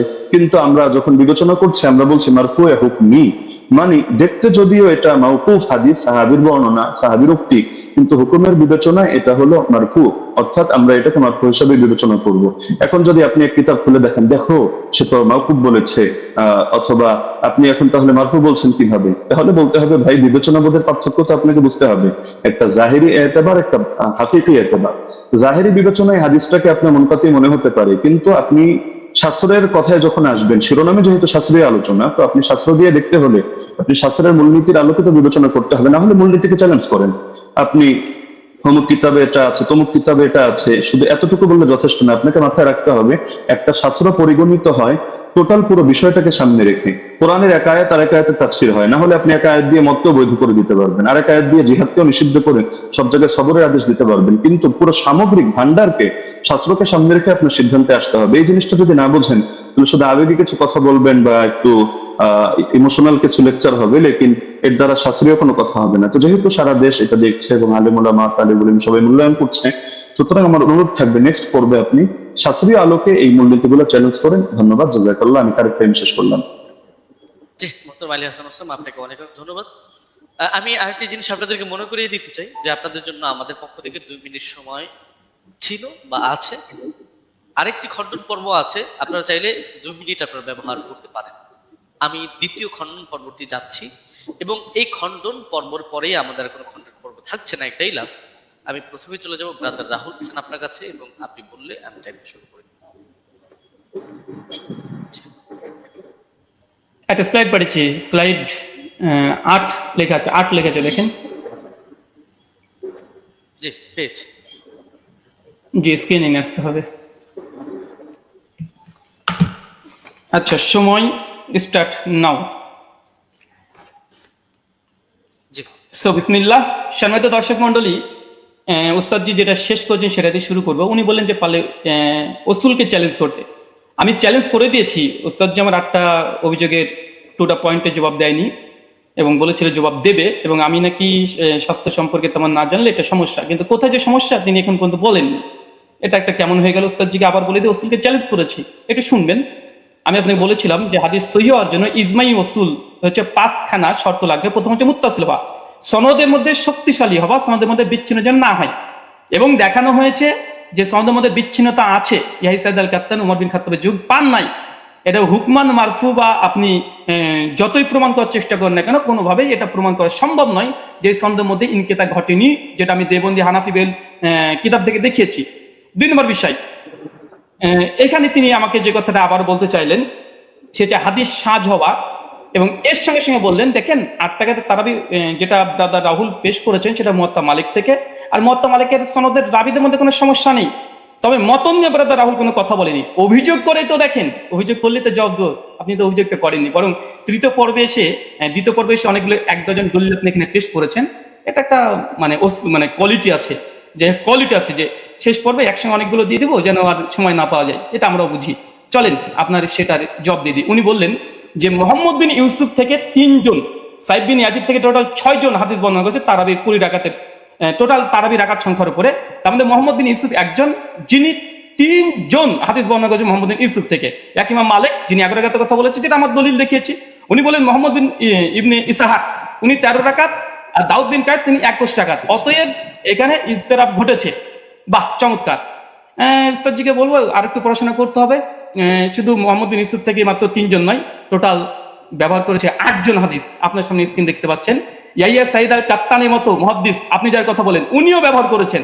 উনি মোহাম্মদ বিন ইউসুফ থেকে 11 রাকাতের কথা আদেশ করেছেন, যেটা মুসনাদ ইবনে আবি শাইবাতে রিওয়ায়াত স্পষ্ট সেই সনদে প্রমাণ আছে। যদি সম্ভব হয় একটা কিলো কাল করে দেখাবেন, আমি স্ক্রিন নিয়ে আসছি। 2, ইমাম মালিক তো দেখলেন একটু আগে, ইসমাইল বিন জাফর তিনিও বর্ণনা করেছেন 4, ওসমান ইবনে যায়েদ আল লাইসি তিনিও বর্ণনা করেছেন 11 রাকাত, ইসমাইল বিন উমাইয়া তিনিও 11 রাকাত, আব্দুল আজিজ বিন মুহাম্মদ তিনিও 11 রাকাত। টোটাল মোহাম্মদ বিন ইউসুফের 8 জন শাগির্দ, পয়েন্ট টু বি নোটেড, ভালোভাবে দেখেন, গেম ঘুরে যাবে এখান থেকে। মোহাম্মদ বিন ইউসুফের টোটাল 8 জন শাগির্দ তারাবির রাকাত বর্ণনা করেছে। তার মধ্যে 5 জন বাবার বর্ণনা করছে 11 রাকাত। শুধুমাত্র মোহাম্মদ বিন ইউসুফ আর দাউদ বিন কায়েস তারা বলছে কেউ 13 রাকাত, কেউ হচ্ছে 21 রাকাত। চলেন জবাব দেখেন। মোহাম্মদ বিন ইসহাক তিনি কি বলছেন, 21 রাকাত নাকি বর্ণনা করেছে। মোহাম্মদ বিন ইসহাক কে? হানাফিদের বই তাজালিয়াতের শাবদার দেওবন্দি মুনাজিরের নাকি ইসলাম তাজালিয়াতের শাবদার 5ম খণ্ডের 311 পৃষ্ঠায় পরিষ্কার বলছে মোহাম্মদ বিন ইসহাক ইমাম মালিক তাকে দাজ্জাল বলেছে, কাযযাব বলেছে, মিথ্যুক বলেছে। হানাফিদের নিকটে মোহাম্মদ বিন ইসহাক তিনি কাযযাব, মিথ্যুক, মানে তাদের উসুল দিয়ে হাদিস জাল পর্যন্ত বলা যায়। কেন সনদের মধ্যে এই মোহাম্মদ বিন ইসহাক যিনি আছেন ইনি কাযযাব, তিনি 21 রাকাত বর্ণনা করেছে মোহাম্মদ বিন ইউসুফ থেকে। তাই মোহাম্মদ বিন ইউসুফের 5 জন শাগির্দ বলছে 11 রাকাত, আর একজন কাযযাব রাবি দেওবন্দীদের দাবি অনুযায়ী তিনি বলছেন যে না 13 রাকাত। অতএব এই হাদিস সহিহ নয়, এটা হানাফিদের উসুল প্রমাণিত। চলেন এটা যদি সন্তুষ্ট না হয়, দলিল সহ নামাজের মাসাইল 144 নম্বর পৃষ্ঠাতে মাওলানা আব্দুল মতিন সাহেব তিনিও এখানে এই 21 রাকাতের বর্ণনাকারী যিনি আছেন তার নাম মোহাম্মদ ইবনে ইসহাককে জয়ীফ এবং দুর্বল বলছে। স্ক্রিন আপনার সামনে লক্ষ্য করেন। 3 নম্বর, জাস্টিস তাকি উসমানী এটা ওসুল দিয়েছে, আলহামদুলিল্লাহ ওসুল দিয়েছে। ওসুল কে চ্যালেঞ্জ করেন, তাকি উসমানী রসুলকে চ্যালেঞ্জ করেন। কি বলছে দেখেন, দারসে তিনি 2 খণ্ডের 93 পৃষ্ঠা। তিনি বলছেন মোহাম্মদ ইবনে ইসহাক রাহিমাহুল্লাহ মাকহুলের ছাত্র, তার সম্পর্কে পেছনে বলা হয়েছে যে তার একক বর্ণনা সন্দেহযুক্ত। তাহলে মোহাম্মদ বিন ইউসুফ যদি একাকি কোনো রিয়াত বর্ণনা করে সেটা সন্দেহযুক্ত। আর তাজালিয়াতের শাবদারে বলছে মোহাম্মদ বিন ইসহাক হচ্ছে কাযযাব, যিনি 21 রাকাতে বর্ণনা করেছে। তাই ইমাম মালিক যে 11 রাকাতে বর্ণনা করেছে এটাই সহিহ, বরং মোহাম্মদ বিন ইসহাকের 13 রাকাতে বর্ণনা এটাই সহিহ। কোথা থেকে কি দিয়ে দিয়েছে চলেন। এরপর কি বলছেন, দাউদ বিন কায়েসের হাদিস দিয়ে তিনি ইজতিরাবের দাবি করেছে। ওই উস্তাদজিকে আমি প্রথম পর্বে চ্যালেঞ্জ করেছিলাম যে ইজতিরাবের সংজ্ঞা কি পেশ করবেন, আর সেই সংজ্ঞাকে সামনে রেখে এই হাদিসকে আপনাকে ইজতিরাব দাবি করতে হবে। কারণ ইজতিরাবের একটা সংজ্ঞার মধ্যে এটাও পড়ে যে দুটো হাদিস সেম সমপরিমাণের সহিহ হতে হবে, চেন অফ ন্যারেশন। মুয়াত্তা মালিকের যে গোল্ডেন চেন সিলসিলাতুল জাহাব, একটা দলিল পেশ করেন আলহামদুলিল্লাহ, এখন মতো আসবে না। আমার তো উস্তাদজি প্রথম থেকে তিনি মুনকাতে হাদিস জয়ীফ মুনকাতে দলিল পেশ করছে, একটা মুত্তাসিল পারছেন না। মুয়াত্তা মালিকের মতো একটা দলিল দিতে পারছেন না। উস্তাদজি 15-30 মিনিট শেষ হয়ে গেল, মাত্র 15টা মিনিট আছে। একটা মুয়াত্তা মালিকের মতো গোল্ডেন চেন বারবার এই মুনকাতে সনদ দিয়ে দিচ্ছেন। চলেন তারপর দেখেন দাউদ বিন কায়েসের এখানে বলছে কি যে দাউদ বিন কায়েসের ইহদা ইশরিন, যে এখানে 21 টাকাতে বর্ণনা আছে, হ্যাঁ আছে। দাউদ বিন কায়েসের এই হাদিস শুধু দাউদ বিন কায়েস একা এক জায়গায় বর্ণনা করেনি, এবং দাউদ বিন কায়েস এই হাদিস আরেকজন শাগরেদ, দেখেন একই সনদ, এর যে ইমাম ফারাবির কিতাবুস সিয়াম 175 নম্বর হাদিস, এই 175 নম্বর হাদিসে ওমর বিন খাত্তাব তারাবি জামাত করেছে, এখানে রাকাতের সংখ্যা উল্লেখ নেই। আর এখানে দেখেন মুসান্নাফ আব্দুর রাজ্জাক ওসমান সাহেব যে দলিল পেশ করেছে 21 টাকাতের, এই 21 টাকা যদি হয়েও যায়, এখানে ওমর যে আদেশ করেছে দাউদ বিন কায়েসের বর্ণনাতে নেই। কিসের ইস্তেরাব? দাউদ বিন কায়েসের রিওয়াতে এখানে যে আদেশ করেছে, নির্দেশ দিয়েছে, ওমর নাই। ওমরের জামানায় পড়তো, কে পড়তো, কারা পড়তো, কে আদেশ করেছে, ওমর কি তাকে নির্দেশ করেছে? কিচ্ছু নাই। তাই ইস্তেরাব হওয়ার জন্য মতনের মোটামুটি সরাসরি কন্ট্রাডিকশন থাকতে হয়, সরাসরি কন্ট্রাডিকশন থাকতে হয়, অথবা দুটো মতন এমন সনদ এমন শক্তিশালী পর্যায়ে যেগুলো তাকবির দেওয়া সম্ভব নয়। এখানে 21 টাকাতে যে দাউদ বিন কায়েসের দুইজন এক জায়গাতে তিনি বর্ণনা করছেন, কোন রাকাত সংখ্যা তিনি বর্ণনা করছেন না। তাই এই দাউদ বিন কায়েসের 21 টাকাতে হাদিস দিয়ে তারপর যদি ধরেনি ফর সেক অফ আর্গুমেন্ট, দাউদ বিন কায়েসের হাদিসে ওমর আদেশ দিয়েছেন নাই, তাই এই হাদিসকে সামনে রেখে মুয়াত্তা মালিকের হাদিসকে ইস্তেরাব দাবি করা, এটা বেলপাক লেখা কি। আর 2 নম্বর, ইবনে ইসহাকের যে 21 টাকাতে বর্ণনা, ইবনে ইসহাকের ওই রিওয়াতে ইবনে ইসহাককে সরাসরি দেওবন্দিরা কাজদা বলছে, দাজ্জাল বলছে ইমাম মালিকের কল নকল করে, তার দলিল দেওয়া মানে গাছে কাঁঠাল গোপে তেল। তাই দুটো জয়ীব দলিল দিয়ে মুয়াত্তা মালিকের মতো গোল্ডেন চেন সিলসিলাতে জাহাবের পুরো অভিযোগ আপত্তি করা সনদ এবং মতনে পড়ে, এটা খুব হাস্যকর ওস্তাদজি। এটা আপনার কাছে অন্তত হাদিস শাস্ত্রবিদ, আপনি হাদিস পড়ান শুনেছে একটা বক্তৃতাতে, কিন্তু এরকম করবেন আজকে আমি এটা ভাবতে পারিনি।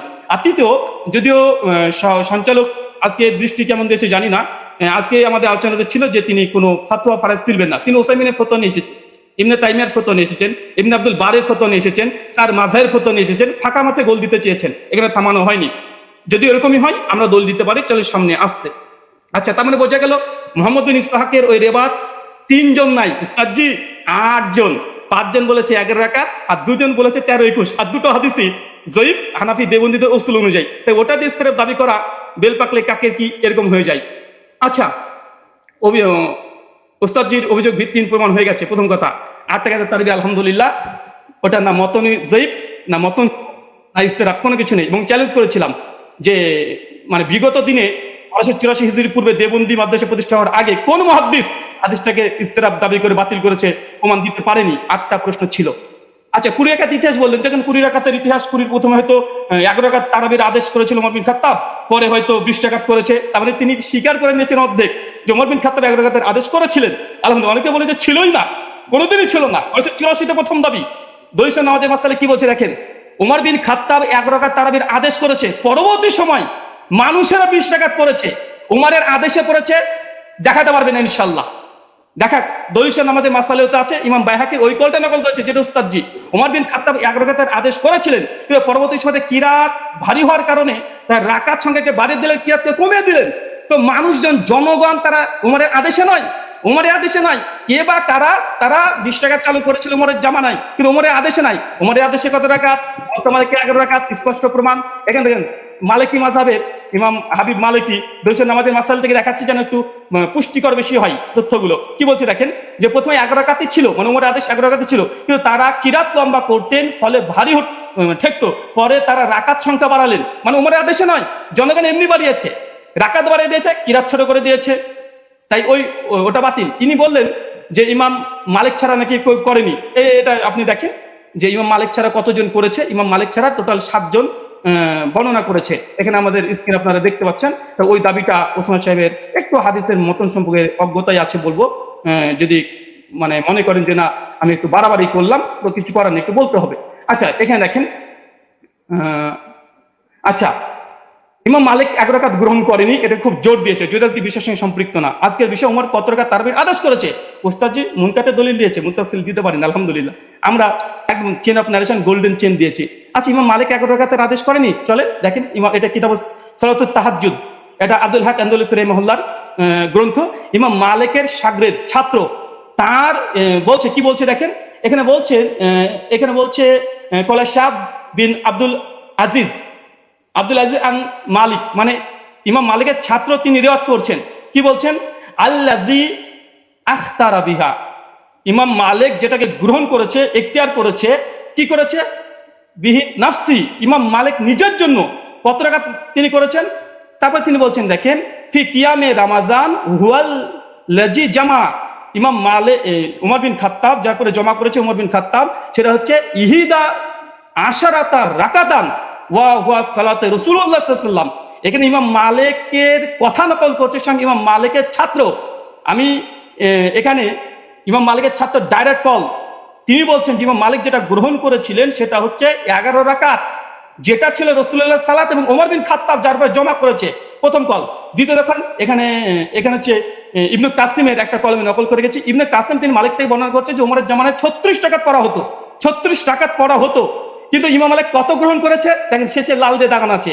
তারপরে হচ্ছে আত্তারা ওয়া নাফসি, ইমাম মালিক নিজের জন্য যেটা নির্ধারণ করেছে ইহিদা আশারাত রাকাতান, কিন্তু ইমাম মালিক নিজের জন্য 11 রাকাত। মানে ইমাম মালিকের সময় মানুষ 36 রাকাত পড়ছে, কিন্তু ইমাম মালিককে যখন সরকার যখন চিঠি পাঠায়, এই ঘটনা বর্ণনা আছে অনেক জায়গাতেই, তারপরে তাকে যখন বললো যে নামাজের সঙ্গে কি কমিয়ে দেবো, সেই সময় মালিক বলছে তারা পড়তে থাক, কিন্তু আমি নিজের জন্য ফি নাফসি, আমার জন্য ইহিদা আশারাত রাকাতান, আমি 11 রাকাতকে আমি নিজের জন্য গ্রহণ করলাম। মানুষ কি পড়ছে দেখার দরকার নেই, ইমাম মালিককে কথা মেনে নিন তার। আচ্ছা, এরপরে দেখেন, আচ্ছা বদরুদ্দিন আইনি হানাফি তিনিও উমদাতুল কারি শারহ সহিহ বুখারীতে 102 নম্বরে তিনি এই কথা স্বীকার করে নিয়েছেন যে ইমাম মালিক তিনি তার নিজের জন্য 11 রাকাতকে তিনি পছন্দ করেছিলেন, তার জামানায় কে কত পড়েছিল দেখার দরকার নেই। কারণ আমাদের আজকের আলোচ্য বিষয় এটা নয় যে কার জামানায় কত রাকাত পড়েছে, যদি ওটা নিয়ে ডিবেট করতে হয় আসেন পরে একটা সেশন রাখেন, অন্যদিন একটা সময় দেন, আবার আসবো, এটাও প্রমাণ করবেন ইনশাআল্লাহ। ওমর বিন খাত্তাব জামানাতে 8 টাকা তারাবিহ হতো। আজকের আলোচ্য বিষয় ওসমান সাহেব ভুলে গেলে হবে না, ওমর বিন খাত্তাব কত রাকাত তারাবির আদেশ করেছেন, ওমরের জামানায় কে বা কারা কত পড়তো, কোন ইমাম কত রাকাতের ফতোয়া দিয়েছে, কে কি বলেছে এটা নয়, হাদিস শাস্ত্রের আলোকে ওমর বিন খাত্তাব কত রাকাত আদেশ করেছে। মুওয়াত্তা মালিকের স্পষ্ট হাদিস 11 রাকাত। আপনি ইস্তেরাবের দাবি করেছিলেন, দুমড়ে মুচড়ে গেছে আলহামদুলিল্লাহ। বরং আপনি যে দলিল দিয়েছেন সবগুলো মুনকাতে হাদিসে পেশ করেছেন, এবং আপনাকে যে চ্যালেঞ্জগুলো করা হয়েছিল, আপনাকে যে চ্যালেঞ্জগুলো করেছিলাম সেই চ্যালেঞ্জের জবাব এখন পর্যন্ত আসেনি। যে ইয়াই সাইলাল কাত্তানের যে বর্ণনা পেশ করেছেন, কাকে আদেশ করেছে হাদিস উল্লেখ নাই। মুওয়াত্তা মালিকের হাদিস দেখেন, দুটো হাদিসকে সম্মানিত দর্শক মণ্ডলী মাইন্ড খুলে রাখেন, ফ্রেশ রাখেন, এক গ্লাস পানি খান, তারপর আলোচনা শোনেন। উনি উমারের 20 টাকা তার আদেশ যে দলিল দিয়েছে, মুনকাতে সনদ বিচ্ছিন্নতা আছে, কাকে উমার আদেশ দিয়েছে সে কথা হাদিসের মধ্যে উল্লেখ নেই। আচ্ছা, আর ওমর বিন খাত্তাব মুওয়াত্তা মালিকের সবকিছু মজুদ আছে আলহামদুলিল্লাহ। তারপরেও দেখেন কোন হাদিসটা বেশি মজবুত এবং কোনটা শক্তিশালী, কোনটা চলেন। আচ্ছা, উনি বলছেন অধিকাংশ ওলামারা তো ইমাম তিরমিজি কল নকল করলেন যে অধিকাংশ আহলে ইলম তারা কত রাকাত পড়েছে, তারা 20 রাকাতের কথা বলেছে। দেখেন ইমাম তাবারি কথা নিয়ে নেন, তাহলে ইমাম তিরমিজির পাল্টা যে তাবারি কল দিয়ে তিনি কি বলছেন, তিনি পরিষ্কার বলছে, ইমাম তাবারি কথা আছে কাসরি মিনাল আহলিল ইলম, অধিকাংশ ওলামারা আহলে ইলমরা, মূর্খরা নয়, আহলে ইলমরা কি করেছে, ইহিদা আশরাতা রাকাত, তারা 11 রাকাতকে পছন্দ করেছে। 11 রাকাত, এটা ইমাম কুরতুবীর কল মজুদ আছে। তো এরকম ফতোয়া যদি দিতে চাই, এরকম আপনিও দিবেন আমিও দিব। আজকে টপিক এটা নয় যে কোন হুজুরে কত ফতোয়া দিয়েছে, জনগণ কত পড়তো, লোকজন কত পড়তো। আজকের আলোচ্য হচ্ছে উমর কত রাকাতের আদেশ করেছে। চলেন, এখানে তিনি কয়েকটা দলিল এখানে 20 টাকাতে আবার দেওয়ার চেষ্টা করেছে, আমরা সেখানে দেখাবো। বরং আমি বলবো আচ্ছা 20 টাকাতে তিনি হাদিস আরো তিনি ঝরঝর করে 6খানা হাদিস দিয়ে ফেলেছেন, আমাদের 4টে মুরসাল। আমি সনদ দেখেন, পুরো হানাফিকে স্ক্রিনের মধ্যে রেখে দিয়েছে এখন এই মুহূর্তে। সাইদ বিন ইয়াজিদ থেকে আবু জুয়াবের হাদিস জাইফ, আবু জুয়াবের হাদিস জাইফ। চলেন এক ঝলক দেখে দেবো শুধু, কারণ এখানে আসলামী আছে, ইব্রাহিম বিন মুহাম্মদ বিন আবি ইয়াহিয়া আসলামী, তিনি পঞ্চম স্তরের মুদাল্লিস রাবী। এবং কে জেদ বলেছে এ রাবিকে, স্বয়ং ইয়াহিয়া ইবনে মাইন হানাফি বলে দাবি করা হয়, তিনি স্বয়ং তাকে কাযযাব বলেছেন। লাইসা বিসিকাতিন, তিনি সিকা নয়, কাযযাব, তিনি মিথ্যুক রাবী দলিল দিয়েছে মুস্তাজি, হতাশ হয়েছি আলাইহিস সালাম সাহেব। 2 নম্বর আবুল আলিয়ার যে বর্ণনা পেশ করেছে, আবুল আলিয়ার বর্ণনা আবু জাফর রাজি জয়ফ রাবী, কে বলেছে দেখেন এখানে নাজমুর রায়াত হাফিজ জাইলি কি বলছে, আবু জাফর মুতাকাল্লিম ফি, তিনি বিতর্কিত রাবী। কলা আলী ইবনুল মাদিনী, তিনি অনেক মানে ইস্তেরাব করতেন। কলা আহমেদ লাইসাবি কয়িন, ইমাম আহমেদ বিন হাম্বল বলছে এই আবু জাফর রাজি ইনি হচ্ছেন শক্তিশালী নয়। কলা আবু জুরা আর রাজি, ইয়াহুম কাসিরা অধিকাংশ ভুল করতেন। হাফেজ জাইলাই হানাফি, তিনি বলছেন আবুল আলিয়ার হাদিসের যে রাবী আবু জাফর, ইনি জয়ীফ রাবী, মুতাকাল্লিম ফি, বিতর্কিত রাবী দলিল দিচ্ছেন মুওয়াত্তা মালিকের সামনে। অবাক। দেখেন ইমাম আহমেদ বলছে মুস্তারিবুল হাদিস আবু জাফর রাজিকে। পঞ্চম আচ্ছা, এবং তিনি ইয়াজিদ বিন রোমানের হাদিসটাকে তিনি আবার পেশ করলেন, মতন পরপর 3টে হাদিসকে ইরসাল বলছে। 1 পৃষ্ঠাতে হানাফিদের 3টে হাদিস জয়ীফ, আর এটা আসর সুনানে স্পষ্ট এখানে লিখে দেওয়া হয়েছে। আচ্ছা, এখানে চতুর্থ বিষয় দেখেন, উনি বারবার ইয়াহিয়া সাইদ আনসারী হাদিসটাকে উনি বলছেন যে এটা যদিও মুরসাল উমরের জামানায় পায়নি। আমি এখানে 2 মিনিট নেব, যেটা পাওয়ার কথা। জি অবশ্যই, আপনি 2 মিনিট নেবেন। জি আচ্ছা, উস্তাদ জি শোনেন এবং শ্রোতা মন্ডলী শোনেন, উনি যে দলিলটাকে মজবুত দলিল বানিয়েছেন যে ইয়াই বিন সাইদ আল আনসারীর এই হাদিস দেখেন, ইমাম হাজম রাহিমাহুল্লাহ তিনি বলছেন যে ইয়াই সাইদ আল আনসারী তিনি মৃত্যুবরণ করেছে ওমর বিন খাত্তাবের 25 বছর পরে। উস্তাদ জি কি দিয়ে মানুষকে মানে এইভাবে যদি রিজাল্ট শাস্ত্র নিয়ে যদি আলোচনা করতে আছেন, মানুষ তো হতাশ হয়ে বাড়িতে ফিরবে। যে এমন একজন হাদিস বর্ণনা করলেন যে ওমর বিন খাত্তাবের জামানায় পালক পেল না, এখন তো এটা প্রমাণই করতে পারলেন না, সালাম থেকে মুত্তাসিল এখন পর্যন্ত প্রমাণ করতে পারলেন না, এটা আপনার জন্য আমি এবং উনি বলেন যে ওসুলকে নাকি চ্যালেঞ্জ করিনি, ওসুলকে চ্যালেঞ্জ করেছি। 2-4টে মুস্তালাহুল হাদিস মানে এই গোটা আলোচনার সারমর্ম এটাই হয়ে যাচ্ছে যে এখন মুরসাল হাদিস দলিল কি দলিল না, মুরসাল হাদিস দলিল কি দলিল না। আরে যদি তর্কের কাছে ধরে নি মুরসাল হাদিস দলিল, মুয়াত্তা মালিকের মতো গোল্ডেন চেনের সঙ্গে টেক্কা দিতে পারে? ধরেও নি ফর সেক অফ আর্গুমেন্ট, কোথায় কি আর কোথায় কি, যে ধরেও নি। তারপরেও দেখেন এখানে আরেকটা উনি বললেন যে ওমরের জামানাতে পড়ার কথা, যদি ওমরের জামানার কথা হয় আমরা তো দলিল দিয়ে দিতে পারবো যে ওমরের জামানাতে সাহাবিরা ইয়াহিয়া সাইদ আল কাত্তানির মতো সাহাবিরা তিনিও 11 রাকাত তারাবি পড়েছেন, এই মর্মে অনেকগুলো দলিল আমরাও দেখিয়ে দিতে পারবো। আমি এক ঝলক শুধু দেখে দেবো, তিনি যেহেতু অনেক সাহাবিদের কথাও তিনি দলিল হিসেবে নিয়ে এসেছেন যে তারা কোন কোন জামানায় তারা পড়তো। আচ্ছা চলেন, আচ্ছা এখানে ইয়াহিয়া সাইদ আল আনসারীর যে রিওয়ায়াত নিয়ে এসেছে দেখেন, আমি এখানে 4জন এখানে রেখে দিচ্ছি, এখানে 4 জনের নাম দেখেন। আচ্ছা, ইয়াহিয়া সাইদ আল আনসারী রাহিমাহুল্লাহ তিনিও বলছেন যে ওমরের জামানায় আমরা 20 টাকা তারাবি পড়তাম। ইয়াহিয়া সাইদ আল কাত্তান উনি যে দলিল দিয়েছে, আমি আরেকটা দলিল দিলাম খনন করার জন্য। উনি ইয়াহিয়া সাইদ আল কাত্তানের যে দলিল এখানেও এটা হচ্ছে মুসনাদ ইবনে আবি শাইবা 7671 নম্বর হাদিস, তিনিও বলছেন যে ইহিদা আশরাতা রাকা ওমরের জামানায় আমরা 11 রাকাত পড়তাম আলহামদুলিল্লাহ। আর একটা দেখেন আব্দুল আজিজ ইবনে মুহাম্মদ তিনিও বলছেন যে ওমরের জামানায় 11 রাকাত পড়তাম। শেষ হয়েছে, 2 মিনিট। শুকরিয়া, জাযাকাল্লাহ খাইরান। অনেক অনেক ধন্যবাদ আপনাকে। আমি একটু দুঃখ প্রকাশ করে নিচ্ছি যে 2 আলোচকই আপনারা মাঝখানে কিছু আমার কাছে মনে হয়েছিল যে আপনাদের আলোচনাটা প্রাসঙ্গিক, যার কারণে ফতোয়া বিষয়টা নিয়ে আলী হাসান ওসামা আলোচনা করেছেন। এটাকে বিপরীত করে আবার ব্রাদার রাহুল হোসেন আপনিও ইমাম মালিকের কিছু বিষয় নিয়ে আসছিলেন। আমি বলবো যে আপনারা দুজনই জেনেছেন। তো যাই হোক, আমি একেবারে আলী হাসান ওসামা আপনার খণ্ডনের শেষ করবো, তারপরে আপনারা পাচ্ছেন না। তবে হ্যাঁ, এখানে আমরা আশা করবো বা রিকোয়েস্ট থাকবে যে প্রাসঙ্গিকের মধ্যে আমরা কথা বলবো। জি জি, শোনা যাচ্ছে আমাকে? জি, আপনাকে শোনা যাচ্ছে। আপনি বললে আমি টাইমটা স্টার্ট করে দেবো। হ্যাঁ, শুরু করুন। জি ওকে, 9 সেকেন্ড 10 হামিদান ওয়া মুসাল্লিয়ান ওয়া মুসাল্লিমা আম্মা বাদ। ব্রাদার রাহুল ভাইয়ের ব্যাপারে আমি একটা হতাশা প্রকাশ করছি। এই লিখিত সাজানো গোছানো ফরম্যাট দিয়ে আমার কথাগুলো খণ্ডন করতে চাইলে সবচাইতে বড় যে ঝামেলাটা আপনি করেছেন, আমি কথা বলি 50টা আর আপনি লিখিত ফরম্যাট থেকে সেই আগে চর্বিত চর্বণ যা সাজিয়ে রেখেছেন এবং 3 বছর থেকে বয়ানও যা বলছেন ওই সেগুলোই টেনে টেনে আপনি শুধু আগের কথাগুলোই করেন, অথচ অধিকাংশ পয়েন্ট আপনি বোঝেনি না ইচ্ছাকৃত এড়িয়ে চলেন, আমি ধরতে পারি না। দ্বিতীয় বিষয় হলো আপনি বলেন আমি ফতোয়াটা নিচ্ছি, আমি কোনো প্রসঙ্গে ফতোয়াটা নিইনি, আমি উসুল বোঝানোর জন্য উদাহরণ দিয়েছি।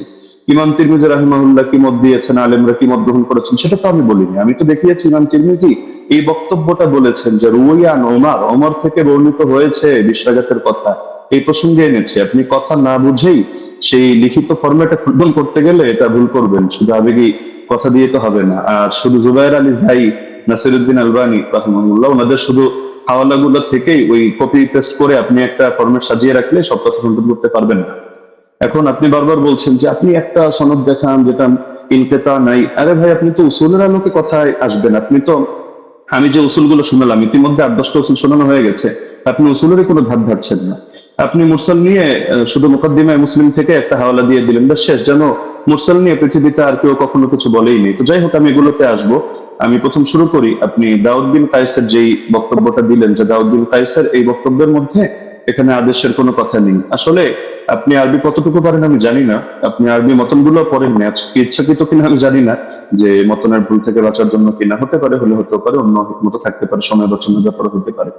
আপনি এই বাক্যটার অনুবাদটা করে দিয়েন আমাকে, যে দাউদ বিন কায়েসের রিওয়ায়াতের মধ্যে যে আছে যে আন্না উমর জামা الناس في رمضان على ابي بن كعب وعلى تميم الداري على 21 রাকাতান। এই জামাআর সাথে আলা অব্যয়যোগে যখন বলা হয় জামা উমারু, ওমর মানুষকে জমা করেছেন কোন ব্যাপারে? আলা 21 রাকাতান, 21 রাকাতের ব্যাপারে। তখন এর দ্বারা কি বোঝায় যে ওমর আদেশ করেন নাই, ওমর কিছু বলে নাই, তারা নিজেদের থেকে পড়ে নিয়েছেন। এই অনুবাদটা এটা কোন ডিকশনারির আলোকে করলেন পৃথিবীতে? এটা কি মেড ইন ইন্ডিয়া না মেড ইন বাংলাদেশ? এটা আমাকে অনুগ্রহ করে আপনি দেখাবেন।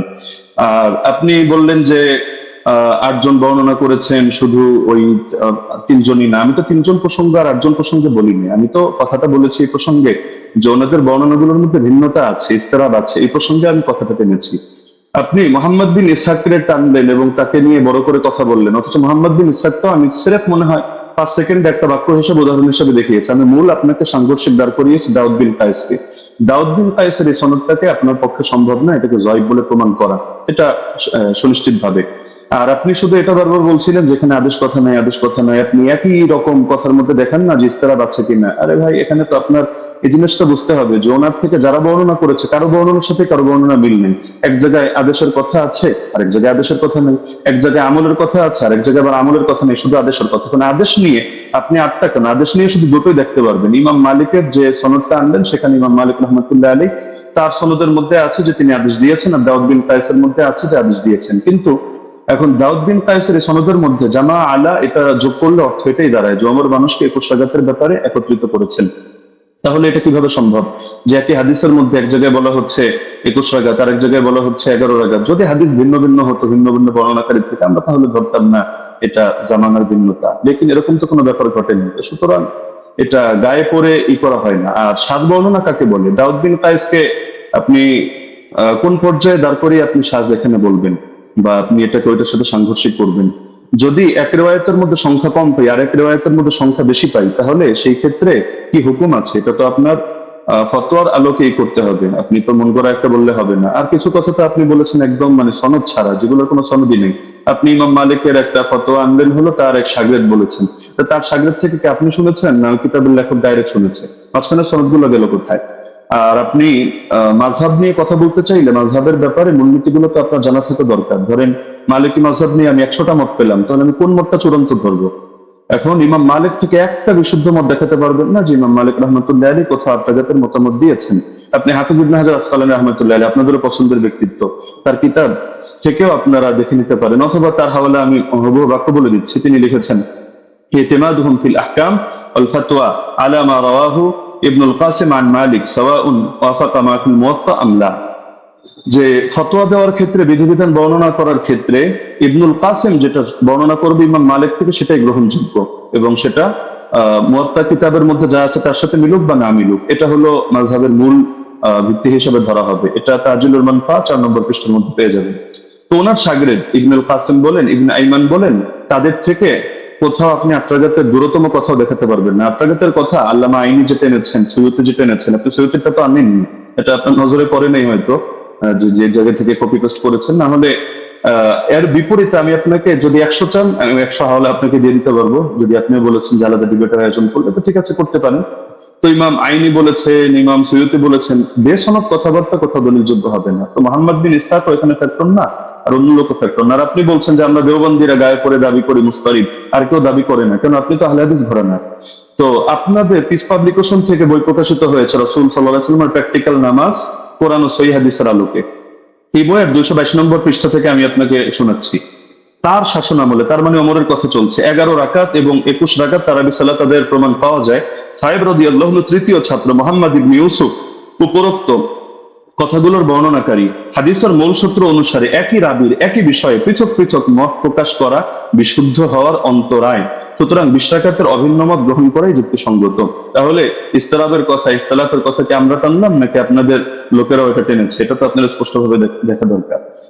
আর আপনি বারবার শুধু এই প্রসঙ্গগুলো তো এখানে অপ্রাসঙ্গিক কথা টানলে হবে না, যে গোল্ডেন চেইন, গোল্ডেন চেইন। আরে গোল্ডেন চেইন নাকি এটা ডায়মন্ডের চেইন নাকি হলো এটা রূপার চেইন, সেটা তো আমাদের দরকার না। আমাদের দরকার হলো আপনার এখানে 5টা জিনিস তো এক রাখতে হবে। আপনি শুধু আমাদের কথা প্রসঙ্গে বলছেন যে সনদের মধ্যে কোনো ইনকিতা নাই, আপনারা প্রমাণ করেন। আরে সনদের মধ্যে তো ইনকিতা বাস্তবেই নাই। আপনি যে ইনকিতা আপনার চোখে দেখতে পাচ্ছেন, এটা আপনার পড়াশোনা কম থেকে আর কেমন হচ্ছে? না হলে আমি তো উসুলের আলোকে দেখালাম, উসুলগুলো তো আপনি খণ্ডন করতে পারেননি এবং সম্ভব না। তো যার কারণে সনদের মধ্যে তো ইনকিতা নেই, তো শুধু গায়ের জোরে বললে তো হবে না। তো হাদিসটা যারা বলেছে হাদিস সহি হওয়ার জন্য এই 5টা শর্ত, সেই ইমামরাই, এটা অন্য কোনো ইমাম না। আমি আজিব গারিব কারো নাম টানি নেই বা আমাদের কোনো বড় হুজুরের নাম টানি নেই, তারাই এই মূলনীতিটা দাঁড় করিয়েছেন। তো সুতরাং এটাকে আপনি গায়ের জোরে অথবা চাপার জোরে বা একটা হাসি দিয়ে ফেলে দেওয়ার মতো বিষয় না। তো আবার কিছু আলোচনা টেনেছেন একেবারে অপ্রাসঙ্গিক, যেমন ওমর কাকে আদেশ দিয়েছেন। আচ্ছা, ওমর আপনাকে আদেশ দিল বা আমাকে আদেশ দিল, কাকে আদেশ দিল এটার সাথে কোন বিষয়ের সম্পর্ক? এখন রাজুলান, এই রাজুলান শব্দটা যদি এমন হয় যে পৃথিবীর কেউ কোনোদিন জানতে পারলো না যে রাজুলানটাকে উবাই বিন কাব নাকি তামিম দারি নাকি অন্য কোনো সাহাবী, এটা কি সমস্যা? আমাদের তো আলোচ্য বিষয় এটা যে ওমর রাদিয়াল্লাহু আনহু তিনি কত রাকাতের আদেশ করেছেন, 8 নাকি 20। 8-এর পক্ষে আপনি যে দলিল দিয়েছেন সেই দলিলটা মুস্তারিব একটা রিওয়ায়াত, যে রিওয়ায়াতটা গ্রহণযোগ্য না। আপনাদের কিতাবের মধ্যেই লেখা আছে যে না, এই রিওয়ায়াতটা দলিলযোগ্য হয় না। তো সুতরাং এটা তো আমাদের এখানে টেনে লাভ নেই। তার মধ্যে আরো কিছু আলোচনা টেনেছেন একেবারে প্রাসঙ্গিক, যে এমন জিনিস দেখান, এমন জিনিস দেখান, অমুকের আগে কে করেছে, তমুকের আগে কে করেছে, মাদানী রাউি, সিলসিলাতুল জাহাবিয়া, গোল্ডেন চেইন ইত্যাদি। এগুলো দেখানো না দেখানো তো মূল বিষয় না। আপনি অপ্রাসঙ্গিক প্রশ্ন আমিও চাইলে আপনাকে 100টা করতে পারি, কিন্তু আমি পূর্বের অংশগুলোতে একটা অপ্রাসঙ্গিক কথা বলিনি। অতি অল্প সময়ের মধ্যে শুধু আপনাকে আমি মূলনীতিগুলো বলেছি, লেকিন আপনি যেহেতু আগে একটা ফরম্যাট সাজিয়ে এনেছেন, তো যার কারণে মূলনীতিগুলো আপনি করেননি। এই যে আবু জাফরকে নিয়ে আপনি মাঝখান থেকে কথা প্রসঙ্গে টেনেছেন, যদি আমি এগুলো মূল দলিল দেইনি। আরো মজার বিষয় হলো আপনি এমন কিছু খণ্ডন করে দিয়েছেন যেটা আমি বলিই নাই, আবার আমি যেটা বলেছি এমন অধিকাংশ পয়েন্ট দিয়েছেন বাদ দিয়ে। কয়েকটা রিওয়ায়াত বললেন যে আপনি এটা বলেছেন, আমি হতাশ, অথচ এটার জবাব এটা, অথচ সেটা আমি বলিনি। তো মাঝখানে আবু জাফরকে টেনে এনেও আপনি দাঁড় করিয়ে দিলেন যে আবু জাফর এটা সর্বসম্মতিক্রমে যায়িফ, কিছু কারণও টানলেন, অথচ আবু জাফর মুখতালাফ ফিহি যায়িফ না। যদিও এটা মূল আলোচনা, প্রাসঙ্গিক ভাবে বলছি, মুখতালাফ ফিহি যায়িফ না। তাকে নিয়ে ইখতিলাফ হওয়া ভিন্ন জিনিস, আর চূড়ান্ত ভাবে যায়িফ হিসেবে স্বীকৃত হওয়া ভিন্ন জিনিস। আপনি যে মত টানলেন এই মতের মধ্যেও তো আপনি মিস্টেক করেছেন। দেখা যাচ্ছে আলবানী রাহিমাহুল্লাহ এক্ষেত্রে এই কাজটা করেছেন, সদুকুন এই শব্দটা বাদ দিয়ে পরবর্তী যে কথাটা তিনি ভুল করেন ইত্যাদি, তার মধ্যে সমস্যা, ওই কথাটা টেনেছেন। তো সদুকুন হুকুমটা বাদ দিয়ে দিয়েছেন। অথচ আবু জাফরকে নিয়ে যদি দেখেন, ইহা ইবনে মাইন সিকা বলেছেন, ইবনু আবি মারিয়াম বলেছেন তার হাদিস লেখা যাবে, সমস্যা নেই।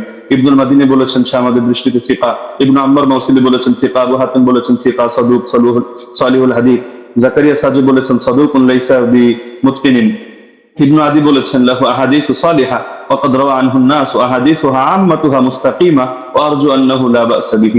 ইবনু সাদ বলেছেন কানা সিকা, হাকিম বলেছেন সিকা, ইবনু আব্দুল বার বলেছেন হুয়া ইনদাহুম সিকা আলিমুন বিতাফসিরুল কোরআন।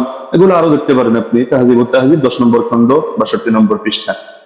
তো আবার তার থেকে কি কি দুর্বল বর্ণনা, এগুলো আলাদা লিস্ট আপনি পাবেন হাফিজ ইবনে আদির কিতাবের মধ্যে, আল কামিল, যেটা 5 নম্বর খণ্ড 255 পৃষ্ঠা। সেখানে দেখবেন এই তারাবি সংক্রান্ত রিওয়ায়াতটা তিনি টানেননি। তো বারবার আপনি মুরসাল মুরসালি গায়ের জোরে মুরসাল সাব্যস্ত করে দিয়েই কথা তো শেষ না। আমরা যে মূলনীতিগুলো বললাম, আর এটাও আমরা দেখালাম যে সনদ কোথাও সহি না হওয়ার পরও সেই ক্ষেত্রে আপনার হুকুম আরোপ করে দেওয়া হয় যে এই জিনিসটা যেহেতু উম্মতের ব্যাপক আমলের মধ্যে আছে, কখনো কখনো সেটাকে আমলযোগ্য বানিয়ে দেওয়া হয়। এটা মানে ইমামদের সর্বসম্মত একটা উসুল, যদি আমরা এগুলোকে কোনোটাকে মূল ধরি নেই। আপনি তো এখানে বলতে চাচ্ছেন আপনার মূল কথাই এটা, যে ইয়াহইয়া বিন সাঈদ হয়তো কোন আলতো ফালতু রাওয়ী থেকে এনেছেন এবং হাদিসের মধ্যে একটা দুর্বলতা তৈরি হয়েছে, অথচ প্রথম ধাপের মূলনীতিগুলোর মধ্যে আমরা যা বলেছি এখানে আপনার কথাগুলো খণ্ডন হয়ে যায়। পাশাপাশি সেই জামানার আমলগুলোকে আপনি যেভাবে উড়িয়ে দিচ্ছেন, যে যার যেভাবে মনে চায় আমল করেছে, লেকিন এই জায়গায় ওমর রাদিয়াল্লাহু আনহু আদেশ হয়তো ছিল না। আপনি খেলাফতের জামানা দেখেন নাই, নরেন্দ্র মোদীর জামানা দেখেছেন, এই হিসাবে আপনার এমন মনে হতে পারে যেখানে সাহাবীরা বলছেন যে সাহাবীরা আমল করতেন, কানু ইয়াকুমুন অথবা কুন্না নাকুমু, আমরা আমল করতাম। তো তারা সকলে আমল করতেন আর খলিফা এখানে কিছু জানতো না, কিন্তু কোন বাড়িতে কি হচ্ছে না হচ্ছে এরকম সূক্ষ্মাতি সূক্ষ্ম অনেক বিষয় পর্যন্ত খলিফা জেনে যাচ্ছে। এটা তো অদ্ভুত ব্যাপার খেলাফতের জামানার ব্যাপারেও, যে বেদাত ওমরের জামানায় চলছে, যে ওমর একেবারে হুদাইবিয়া সন্ধি হলো যে গাছের নিচে সেই গাছ কেটে দিয়ে আসছে, হযরত আসর চুমু খাওয়ার সময় পর্যন্ত ক্লিয়ার ভাবে বলছে যে আমি এই আকীদা পোষণ করি না তুমি কারো ক্ষতি করতে পারো, উপকার করতে পারো, বরং আমি এজন্য করছি তোমার গায়ে চুমু খাচ্ছি যে আল্লাহ রাসূল সাল্লাল্লাহু আলাইহি ওয়াসাল্লাম চুমু খেয়েছেন এই কারণে। তো আপনি যে কথাগুলো বললেন একটা নতুন কথা আসলে আমি পাইনি। এগুলো হাফেজ জুবাইর আলী জাহিদ কিতাব যদি কেউ পড়ে, বা শাইখ আলবানী সালাতুত তারাবিহ পড়ে, অথবা আপনার আব্দুর রহমান মোবারকপুরি সাহেবের কিতাবগুলো পড়ে, ব্যাস ওই যা বলেছে আপনিও ঘুরে ফিরে সেই কথাগুলোই বলেছেন। বাকি মজার একটা বিষয় হলো আমি এমন অনেক উসুল টেনেছি যেটা হয়তো আপনার কমন পড়ে নেই, তো যার কারণে আপনি এই জিনিসগুলোকে পুরো স্কিপ করে চলে যাচ্ছেন। তাইসিরু মুসতালাহিল হাদিস, আর এই পৃথিবীর ইতিহাসে হাদিসের ইসতিলাহ নিয়ে কি এই কিতাবটা এই মাত্র কয়দিন আগে লেখা হলো? এর আগে 1500 বছরে হাদিসের ইসতিলাহের উপরে কোনো কিতাব লেখা হয়নি। আপনি মুরসালের সংজ্ঞা দেখাচ্ছেন যে মুনকাতি হাদিস কারো মতে গ্রহণযোগ্য না। আচ্ছা, কোন পর্যায়ে মুনকাতি গ্রহণযোগ্য না? খালি শিরোনাম দিয়ে হুকুম লাগিয়ে দিলেই হয়?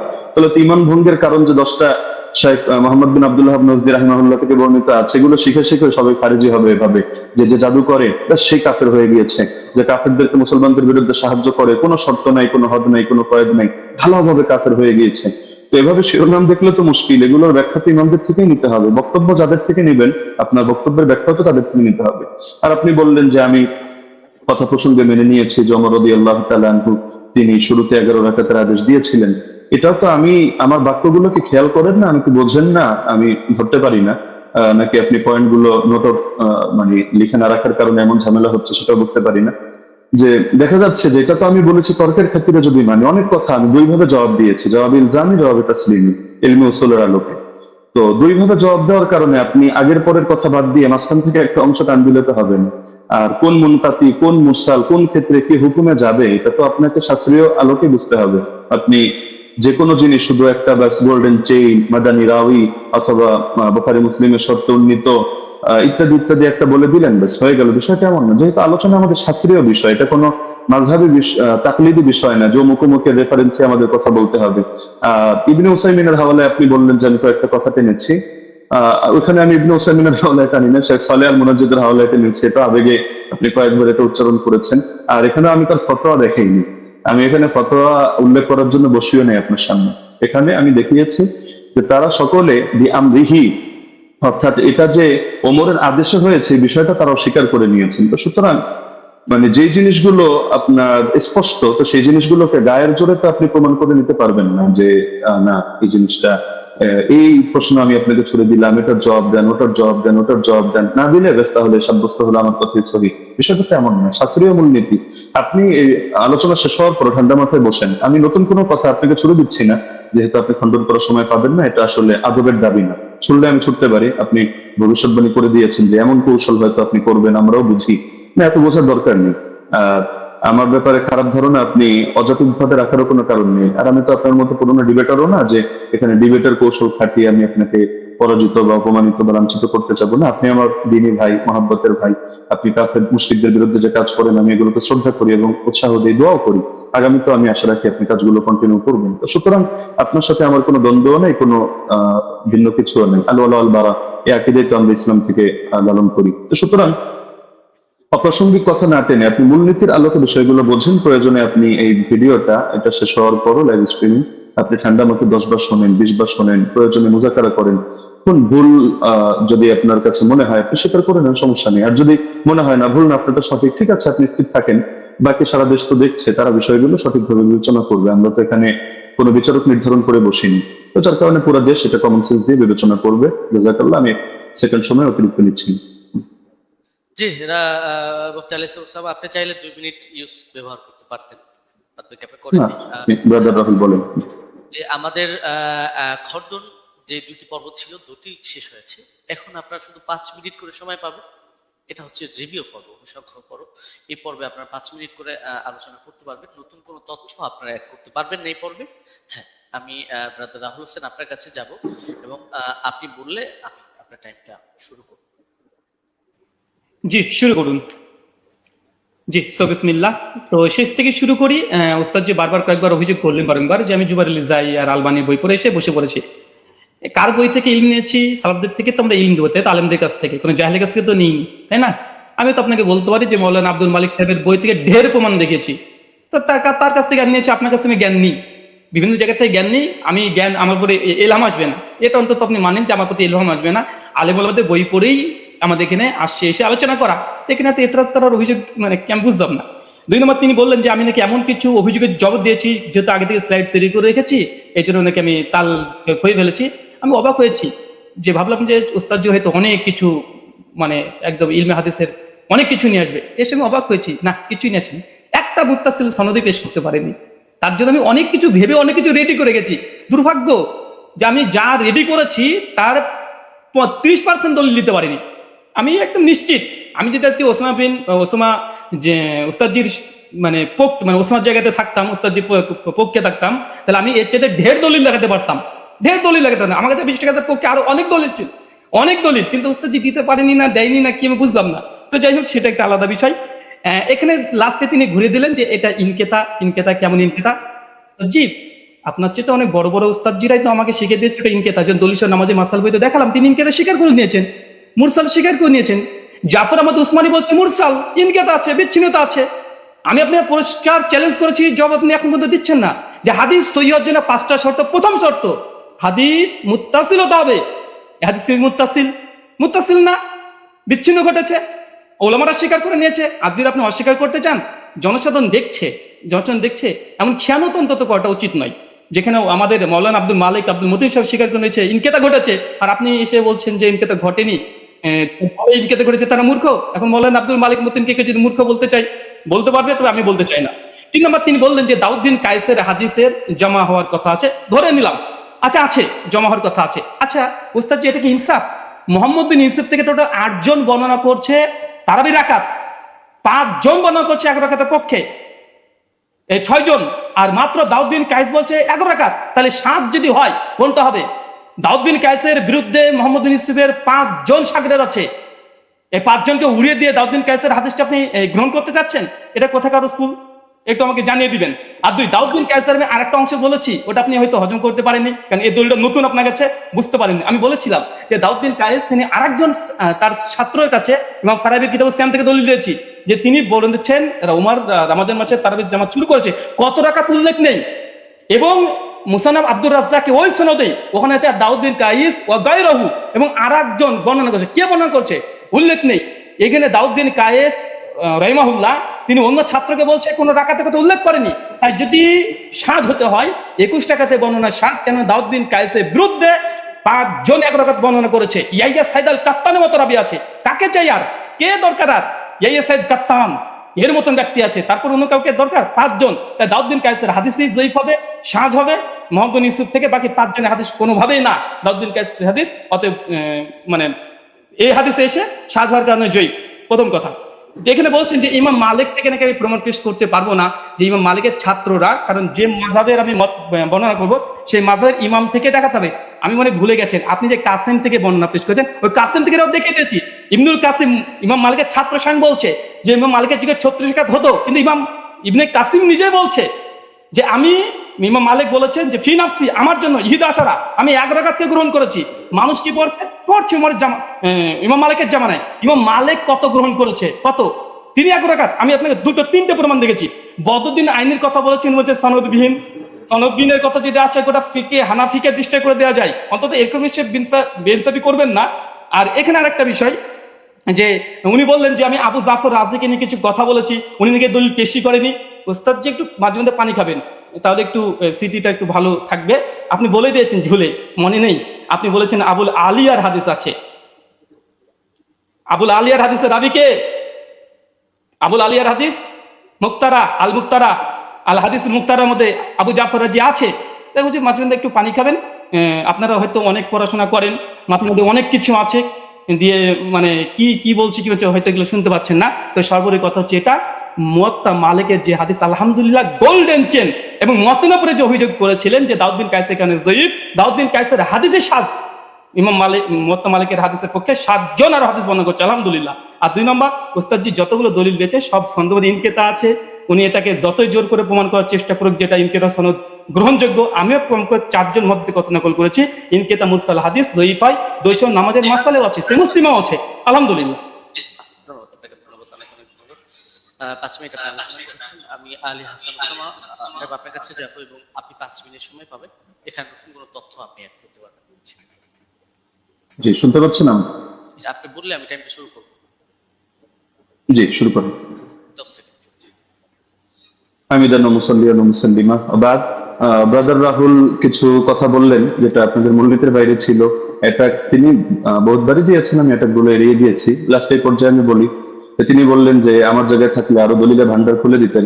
দলিলের ভান্ডার খোলার প্রয়োজন নেই তো। আমার সামনে যে নোট আছে, আমি তো ঘোষণা দিয়েছি, দেখেছেন যে আমি বিষয়ে কিতাব রচনা করছি, শীঘ্রই বের হবে। তো সুতরাং দলিলের ভান্ডার না নিয়ে বসলে তো আর কিতাবের ঘোষণা অগ্রিম দেওয়ার কথা না। কিন্তু সবগুলো দেওয়ার কোনো প্রয়োজনই মনে হয় না, কিছু জিনিসের রুচি হয়নি। আপনি যেমন একটাকে টেনে আরেকটার সাথে নিয়ে দাঁড় করিয়ে দিচ্ছেন। আপনি বলছেন যে 8 জন বর্ণনা করেছে, আমি কেন শুধু দাউদ বিন কায়েস আর মোহাম্মদ বিন ইউসুফের কথা আমি কেন টানছি বারবার, যেটা সাগরেদদের মধ্যে টেনেছি এ কারণে আমি বলেছি বাকি কোনোটার মধ্যে আপনি 8 জন না আপনি 100 জন দেখেন, কোনোটার মধ্যে আদেশের কথাই নেই। আপনি তো মূল পয়েন্টটি টেনেছেন এটা, বা আমাদের আলোচ্য শিরোনামই এটা যে ওমর রাদিয়াল্লাহু আনহু কত রাকাত তারাবির আদেশ করেছেন। আপনি পানি তো অনেকবার খেয়েছেন, আরো খাবেন সামনেও। পানি খাওয়া হয়ে শেষ করে আপনি মজলিস শেষ করে আপনি প্রয়োজনে দেখেন যে ইয়াহিয়া বিন সাঈদ কাত্তানের মতো ব্যক্তি বারবার যে বলছেন, বা আব্দুল আজিজ বিন মোহাম্মদ দারাওয়ারদির কথা বলবেন, যাদের কথাই আপনি বলেন তাদের রেওয়ায়াতগুলোর মধ্যে আদেশ করেছেন এই শব্দটা আছে কিনা। আচ্ছা, দাউদ বিন কায়েসকে আমি এজন্য দাঁড় করিয়েছি যে এখানের কথার অর্থ আর আপনি যেই সনদটা টেনেছেন ইমাম মালিকের, সেই কথার অর্থ হলো সেম। আর এই যে সনদটা ইমাম মালিকের সনদে যে কথাটা আপনি টেনেছেন, এটা বিভিন্ন কিতাবে আসলো কিন্তু কারোর সাথে কারো তো মিল নেই। মূল কথা তো এটাই রেওয়ায়েতের, যদিও অনেকজন রেওয়ায়েত করেছেন, কিন্তু শুধু এই আদেশ আর নিষেধ অথবা রাকাতের বিষয়টা নিয়ে সমস্যা এমন তো না, প্রচুর ভিন্নতা। এক জায়গায় দেখা যায় উবাই বিন কাব তামিমদারির নাম আছে, আরেক জায়গায় নাই। আরেক জায়গায় হলো শুধু আদেশ করেছেন এই কথাটা আছে, কিন্তু আমল কি ছিল তাদের, আদৌ কি তারা এটা আমল করেছেন না সিদ্ধান্ত চেঞ্জ করেছেন সেটার কথা নাই। আরেক জায়গায় দেখা যায় শুধু আমলের কথা আছে, আদেশ আদৌ করেছেন কিনা এটার কথাই নাই। তার মধ্যে আপনি বললেন যে আবুল আলিয়া এটা কোন সনদের মধ্যে আছে, যে আমি উবাই বিন কাব প্রসঙ্গে যে কথা টানলাম ওটার মধ্যে আছে। এটা তো আমরা তারাবির 20 রাকাতের আলোচনার মধ্যে এই কথা টানিনি। এটা তো আমরা দেখিয়েছি যে আপনার ওই মূলনীতি বোঝানোর জন্য যে আমল যদি খেলাফ হয় তার বর্ণনা, তাহলে সেই ক্ষেত্রে হাদিসের দুর্বলতা সাব্যস্ত হয়, ওইটা বোঝাতে গিয়ে যে সাহেব বিন ইয়াজিদের আমলও খেলাফ, ইমাম মালিকের আমলও খেলাফ, একইভাবে আপনার উবাই বিন কাদের আমলও খেলাফ। উবাই বিন কাদের আমল কিভাবে খেলাফ এটা বোঝাতে গিয়ে 3টা দলিল দিয়েছে, এর মধ্যে আপনার এই পয়েন্টটা আছে। আর আপনি বারবার শুধু টানছেন যে মুনকাতি মুনকাতি মুনকাতি। আপনি শুধু একটা শব্দ শিখলেই তো কাজটা শেষ না, এর হুকুমটা তো আপনার ইমামদের থেকে নিতে হবে, শাস্ত্রের আলোকে নিতে হবে। তো আপনি শাস্ত্রের আলোকে না নিয়ে আপনি শুধু নিজের গায়ের জোরে কথা একটা বললে তো হবে না। আপনি আব্দুল রহমান সাহেবের থেকে এলেম নেবেন নেন, আব্দুল মতিন সাহেবের থেকে এলেম নেবেন নেন। আপনি বলছেন যে ওনারাও মেনে নিয়েছেন মুনকাতি। আমি তো বললাম যে যেই নিমাউই রাসারুস সুনানের হাওয়ালা দিলেন, যে স্ক্রিনশট দিলেন, এখানেই দেখা যাচ্ছে ইমাম নিমাউই 2টা কথা বলেছেন।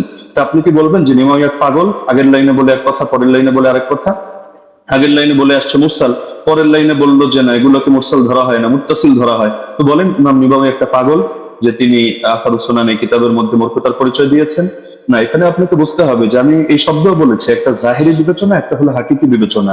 এই পার্থক্যগুলো না বুঝে আপনি আলোচনার মধ্যে তো এভাবে বসলে তো মুশকিল। এজন্যই অনেকে নিষিদ্ধ করেছে যে আসলে শাস্ত্রের আলোচনা যেহেতু, শাস্ত্রজ্ঞ ব্যক্তি ছাড়া এটা বলাও মুশকিল, বোঝানো মুশকিল। তো আমি আলোচনাটা আসলে শুধু ব্যক্তি আপনার জন্য করেছি এমন না, বরঞ্চ এটা সারা দেশের জন্য আলোচনা করা। যদি আমরা জানি যারা দলান্ধ, উভয় পক্ষে আমি আপনাকে ইন্ডিকেট করে কোনো খারাপ কিছু মিন করছি না, দলান্ধরা কখনো তাদের মাসলা পরিবর্তন করে না। এটা জিবরিল আমিন যদি নাজিল হয়ে বলে তাও করবে না, এটাই দুনিয়ার আমাদের স্বাভাবিক অভিজ্ঞতা। তবে শাস্ত্র বোঝার মতো যোগ্যতা যদি কারো থাকে, তাহলে আপনার আলোচনা আমার আলোচনা সবগুলো নিরপেক্ষভাবে বসে কেউ যদি বিবেচনা করে সেই ক্ষেত্রে সিদ্ধান্ত নিতে পারবে, কোনো সমস্যার কিছু নেই। এটা নিয়ে আলাদা করে আমারও মন্তব্য করার কিছু নেই, আপনারও মন্তব্য করার কিছু নেই। মন্তব্য এটা জাতি করবে। এখন আমি যদি গায়ের জোরে একটা মন্তব্য করি, আপনি যদি গায়ের জোরে একটা মন্তব্য করেন, এটা ঘুরে ফিরে সে চর্বিত চর্বণ কথাই হবে। এটা জাতি তারা রিভিউ দিতে পারবে, তারা আলোচনা করতে পারবে। আর আপনি ইমাম মালিক রাহিমাহুল্লাহ সূত্রে ইবনুল কাসেমের থেকে যে বর্ণনাটা আনলেন, আমি তো এটা বলেছি যে তুমি যদি আপনি আলোচনায় বসতে চান তাহলে স্বাগতম আপনাকে। আমরা কত শত আপনার রেফারেন্স দরকার আমরা দেখিয়ে দিব যে ইমাম মালিক রহমাতুল্লাহ আলাইহি থেকে সির্ফ 2টা মত আছে। আমি দায়িত্ববোধের সাথে বলছি, একটা হলো 36 রাকাতের আর আরেকটা হলো 20 রাকাতের। 8 রাকাত পড়েছেন উনি, অথবা পড়াকে পছন্দ করতেন, অথবা তার মাযহাবের ব্যাপারে এটা ফতোয়া জারি করেছেন, এটা আপনি প্রমাণ করতে পারবেন না। হ্যাঁ, এখন বিভিন্ন কিতাবে বিচ্ছিন্নভাবে বিভিন্ন বক্তব্য আসতে পারে, এটা আপনিও জানেন। ইমাম ইবনুল হুমামের বক্তব্য যদি আপনি দাঁড় করান তারাবির ব্যাপারে, তাহলে দেখা যাবে আরেক ইমামের বক্তব্য দ্বারাই তার খণ্ডন হবে। তো এগুলো তো কিতাবের মধ্যে বহুত কিছুই থাকবে। শাস্ত্রের কাজই তো এটা, আপনি কিতাব থেকে কিভাবে আলাদা আলাদা করে বুঝবেন এই জিনিসটা আপনাকে হাসিল করতে হবে। আর আপনি যে কথাটা বললেন মুরসালের হুকুমটা সহিহ মুসলিম থেকে, যেহেতু সময় প্রায় শেষ আমি এটা বলার সুযোগ নেই, আমি আপনাকে রেফারেন্সটা দিয়ে দিচ্ছি। শারহ ইলাল তিরমিজি 1 নম্বর খণ্ড 543 পৃষ্ঠা থেকে আপনি এটা দেখে নেবেন যে আসলে এই মুরসালকে ঢালাওভাবে অগ্রহণযোগ্য কিনা। না, অগ্রহণযোগ্য না, এই কথাটা একটা বেদাতি কথা। তো এটা কিভাবে কি আমি সময় নিচ্ছি না, আপনি দেখে নিয়েন শারহ ইলাল তিরমিজি থেকে। জাযাকুমুল্লাহ, মুহিব্বুকা ফিল্লাহ। আসসালামু আলাইকুম ওয়া রাহমাতুল্লাহ। জি, আপনাদের দুজনকে অনেক অনেক ধন্যবাদ, এবং ব্রাদার রাহুল হোসেন এবং শেখ মুফতি আলী হাসান ওসামা। আমাদের এই প্রোগ্রামটা খুবই চ্যালেঞ্জিং ছিল। আলহামদুলিল্লাহ আমরা চেষ্টা করেছি প্রোগ্রামটি নিরপেক্ষভাবে পর্যালোচনা করার জন্য, পরিচালনা করার জন্য, এবং এই প্রোগ্রামটি আপনারা আমাকে সহযোগিতা করেছেন, দুজনেই খুব সুন্দর আলোচনা করেছেন, এবং যারাই আলোচনা শুনেছেন আমি বলবো যে আপনারা নিজেদের মধ্যে ফাসাদ না করে আপনারা অবশ্যই দলিলগুলোকে বিবেচনা করে আপনারা সেই অনুযায়ী আমল করবেন। এবং আজকে আমার প্রোগ্রাম পরিচালনার ক্ষেত্রে যারা আমাকে সহযোগিতা করেছে, আমার পরিচালনা কমিটি, আমাদের সাথে রয়েছেন সকলের সুপরিচিত শেখ মাহবুবুল আমিন ভাই, তিনি নাস্তিকদের সাথেও ডিবেট করেন, এবং আমার সাথে রয়েছেন আমাদের রিপোর্টার মোশাররফ হোসেন ভাই এবং শিহাব মির্জা ভাই সহ আরও কয়েকজন ছিলেন। সকলকে ধন্যবাদ জানাই। এবং সর্বোপরি আমি প্রোগ্রামটি শেষ করব, শুধু শেষ কথাটা বলবো যে আমরা সকলেই নিজেদের মধ্যে মতানৈক্যকে দ্বন্দ্ব হিসাবে না নিয়ে আমরা নিজেদের যে মতের পার্থক্য আছে সেটাকে সুন্দরভাবে বিবেচনা করে আমরা উগ্রতা না করে নিজেদের সুন্দর মন মানসিকতায় মেনে নিই। এ পর্যন্তই আমি বলবো এবং শেষ করব। শেখ মুফতি আলী হাসান ওসামা হাফিজাহুল্লাহ এবং ব্রাদার রাহুল হোসেন হাফিজাহুল্লাহ, আপনাদের দুজনের জন্য অনেক অনেক শুভকামনা রইল। আপনারা ভালো থাকবেন, সুস্থ থাকবেন। এতক্ষণ পর্যন্ত দর্শক যারা আমাদেরকে দেখেছেন, সময় দিয়েছেন, আপনাদেরকেও অনেক অনেক ধন্যবাদ। আজকের মতো বিদায় নিচ্ছি। আসসালামু আলাইকুম ওয়া রাহমাতুল্লাহি ওয়া বারাকাতুহু। ওয়ালাইকুম আসসালাম।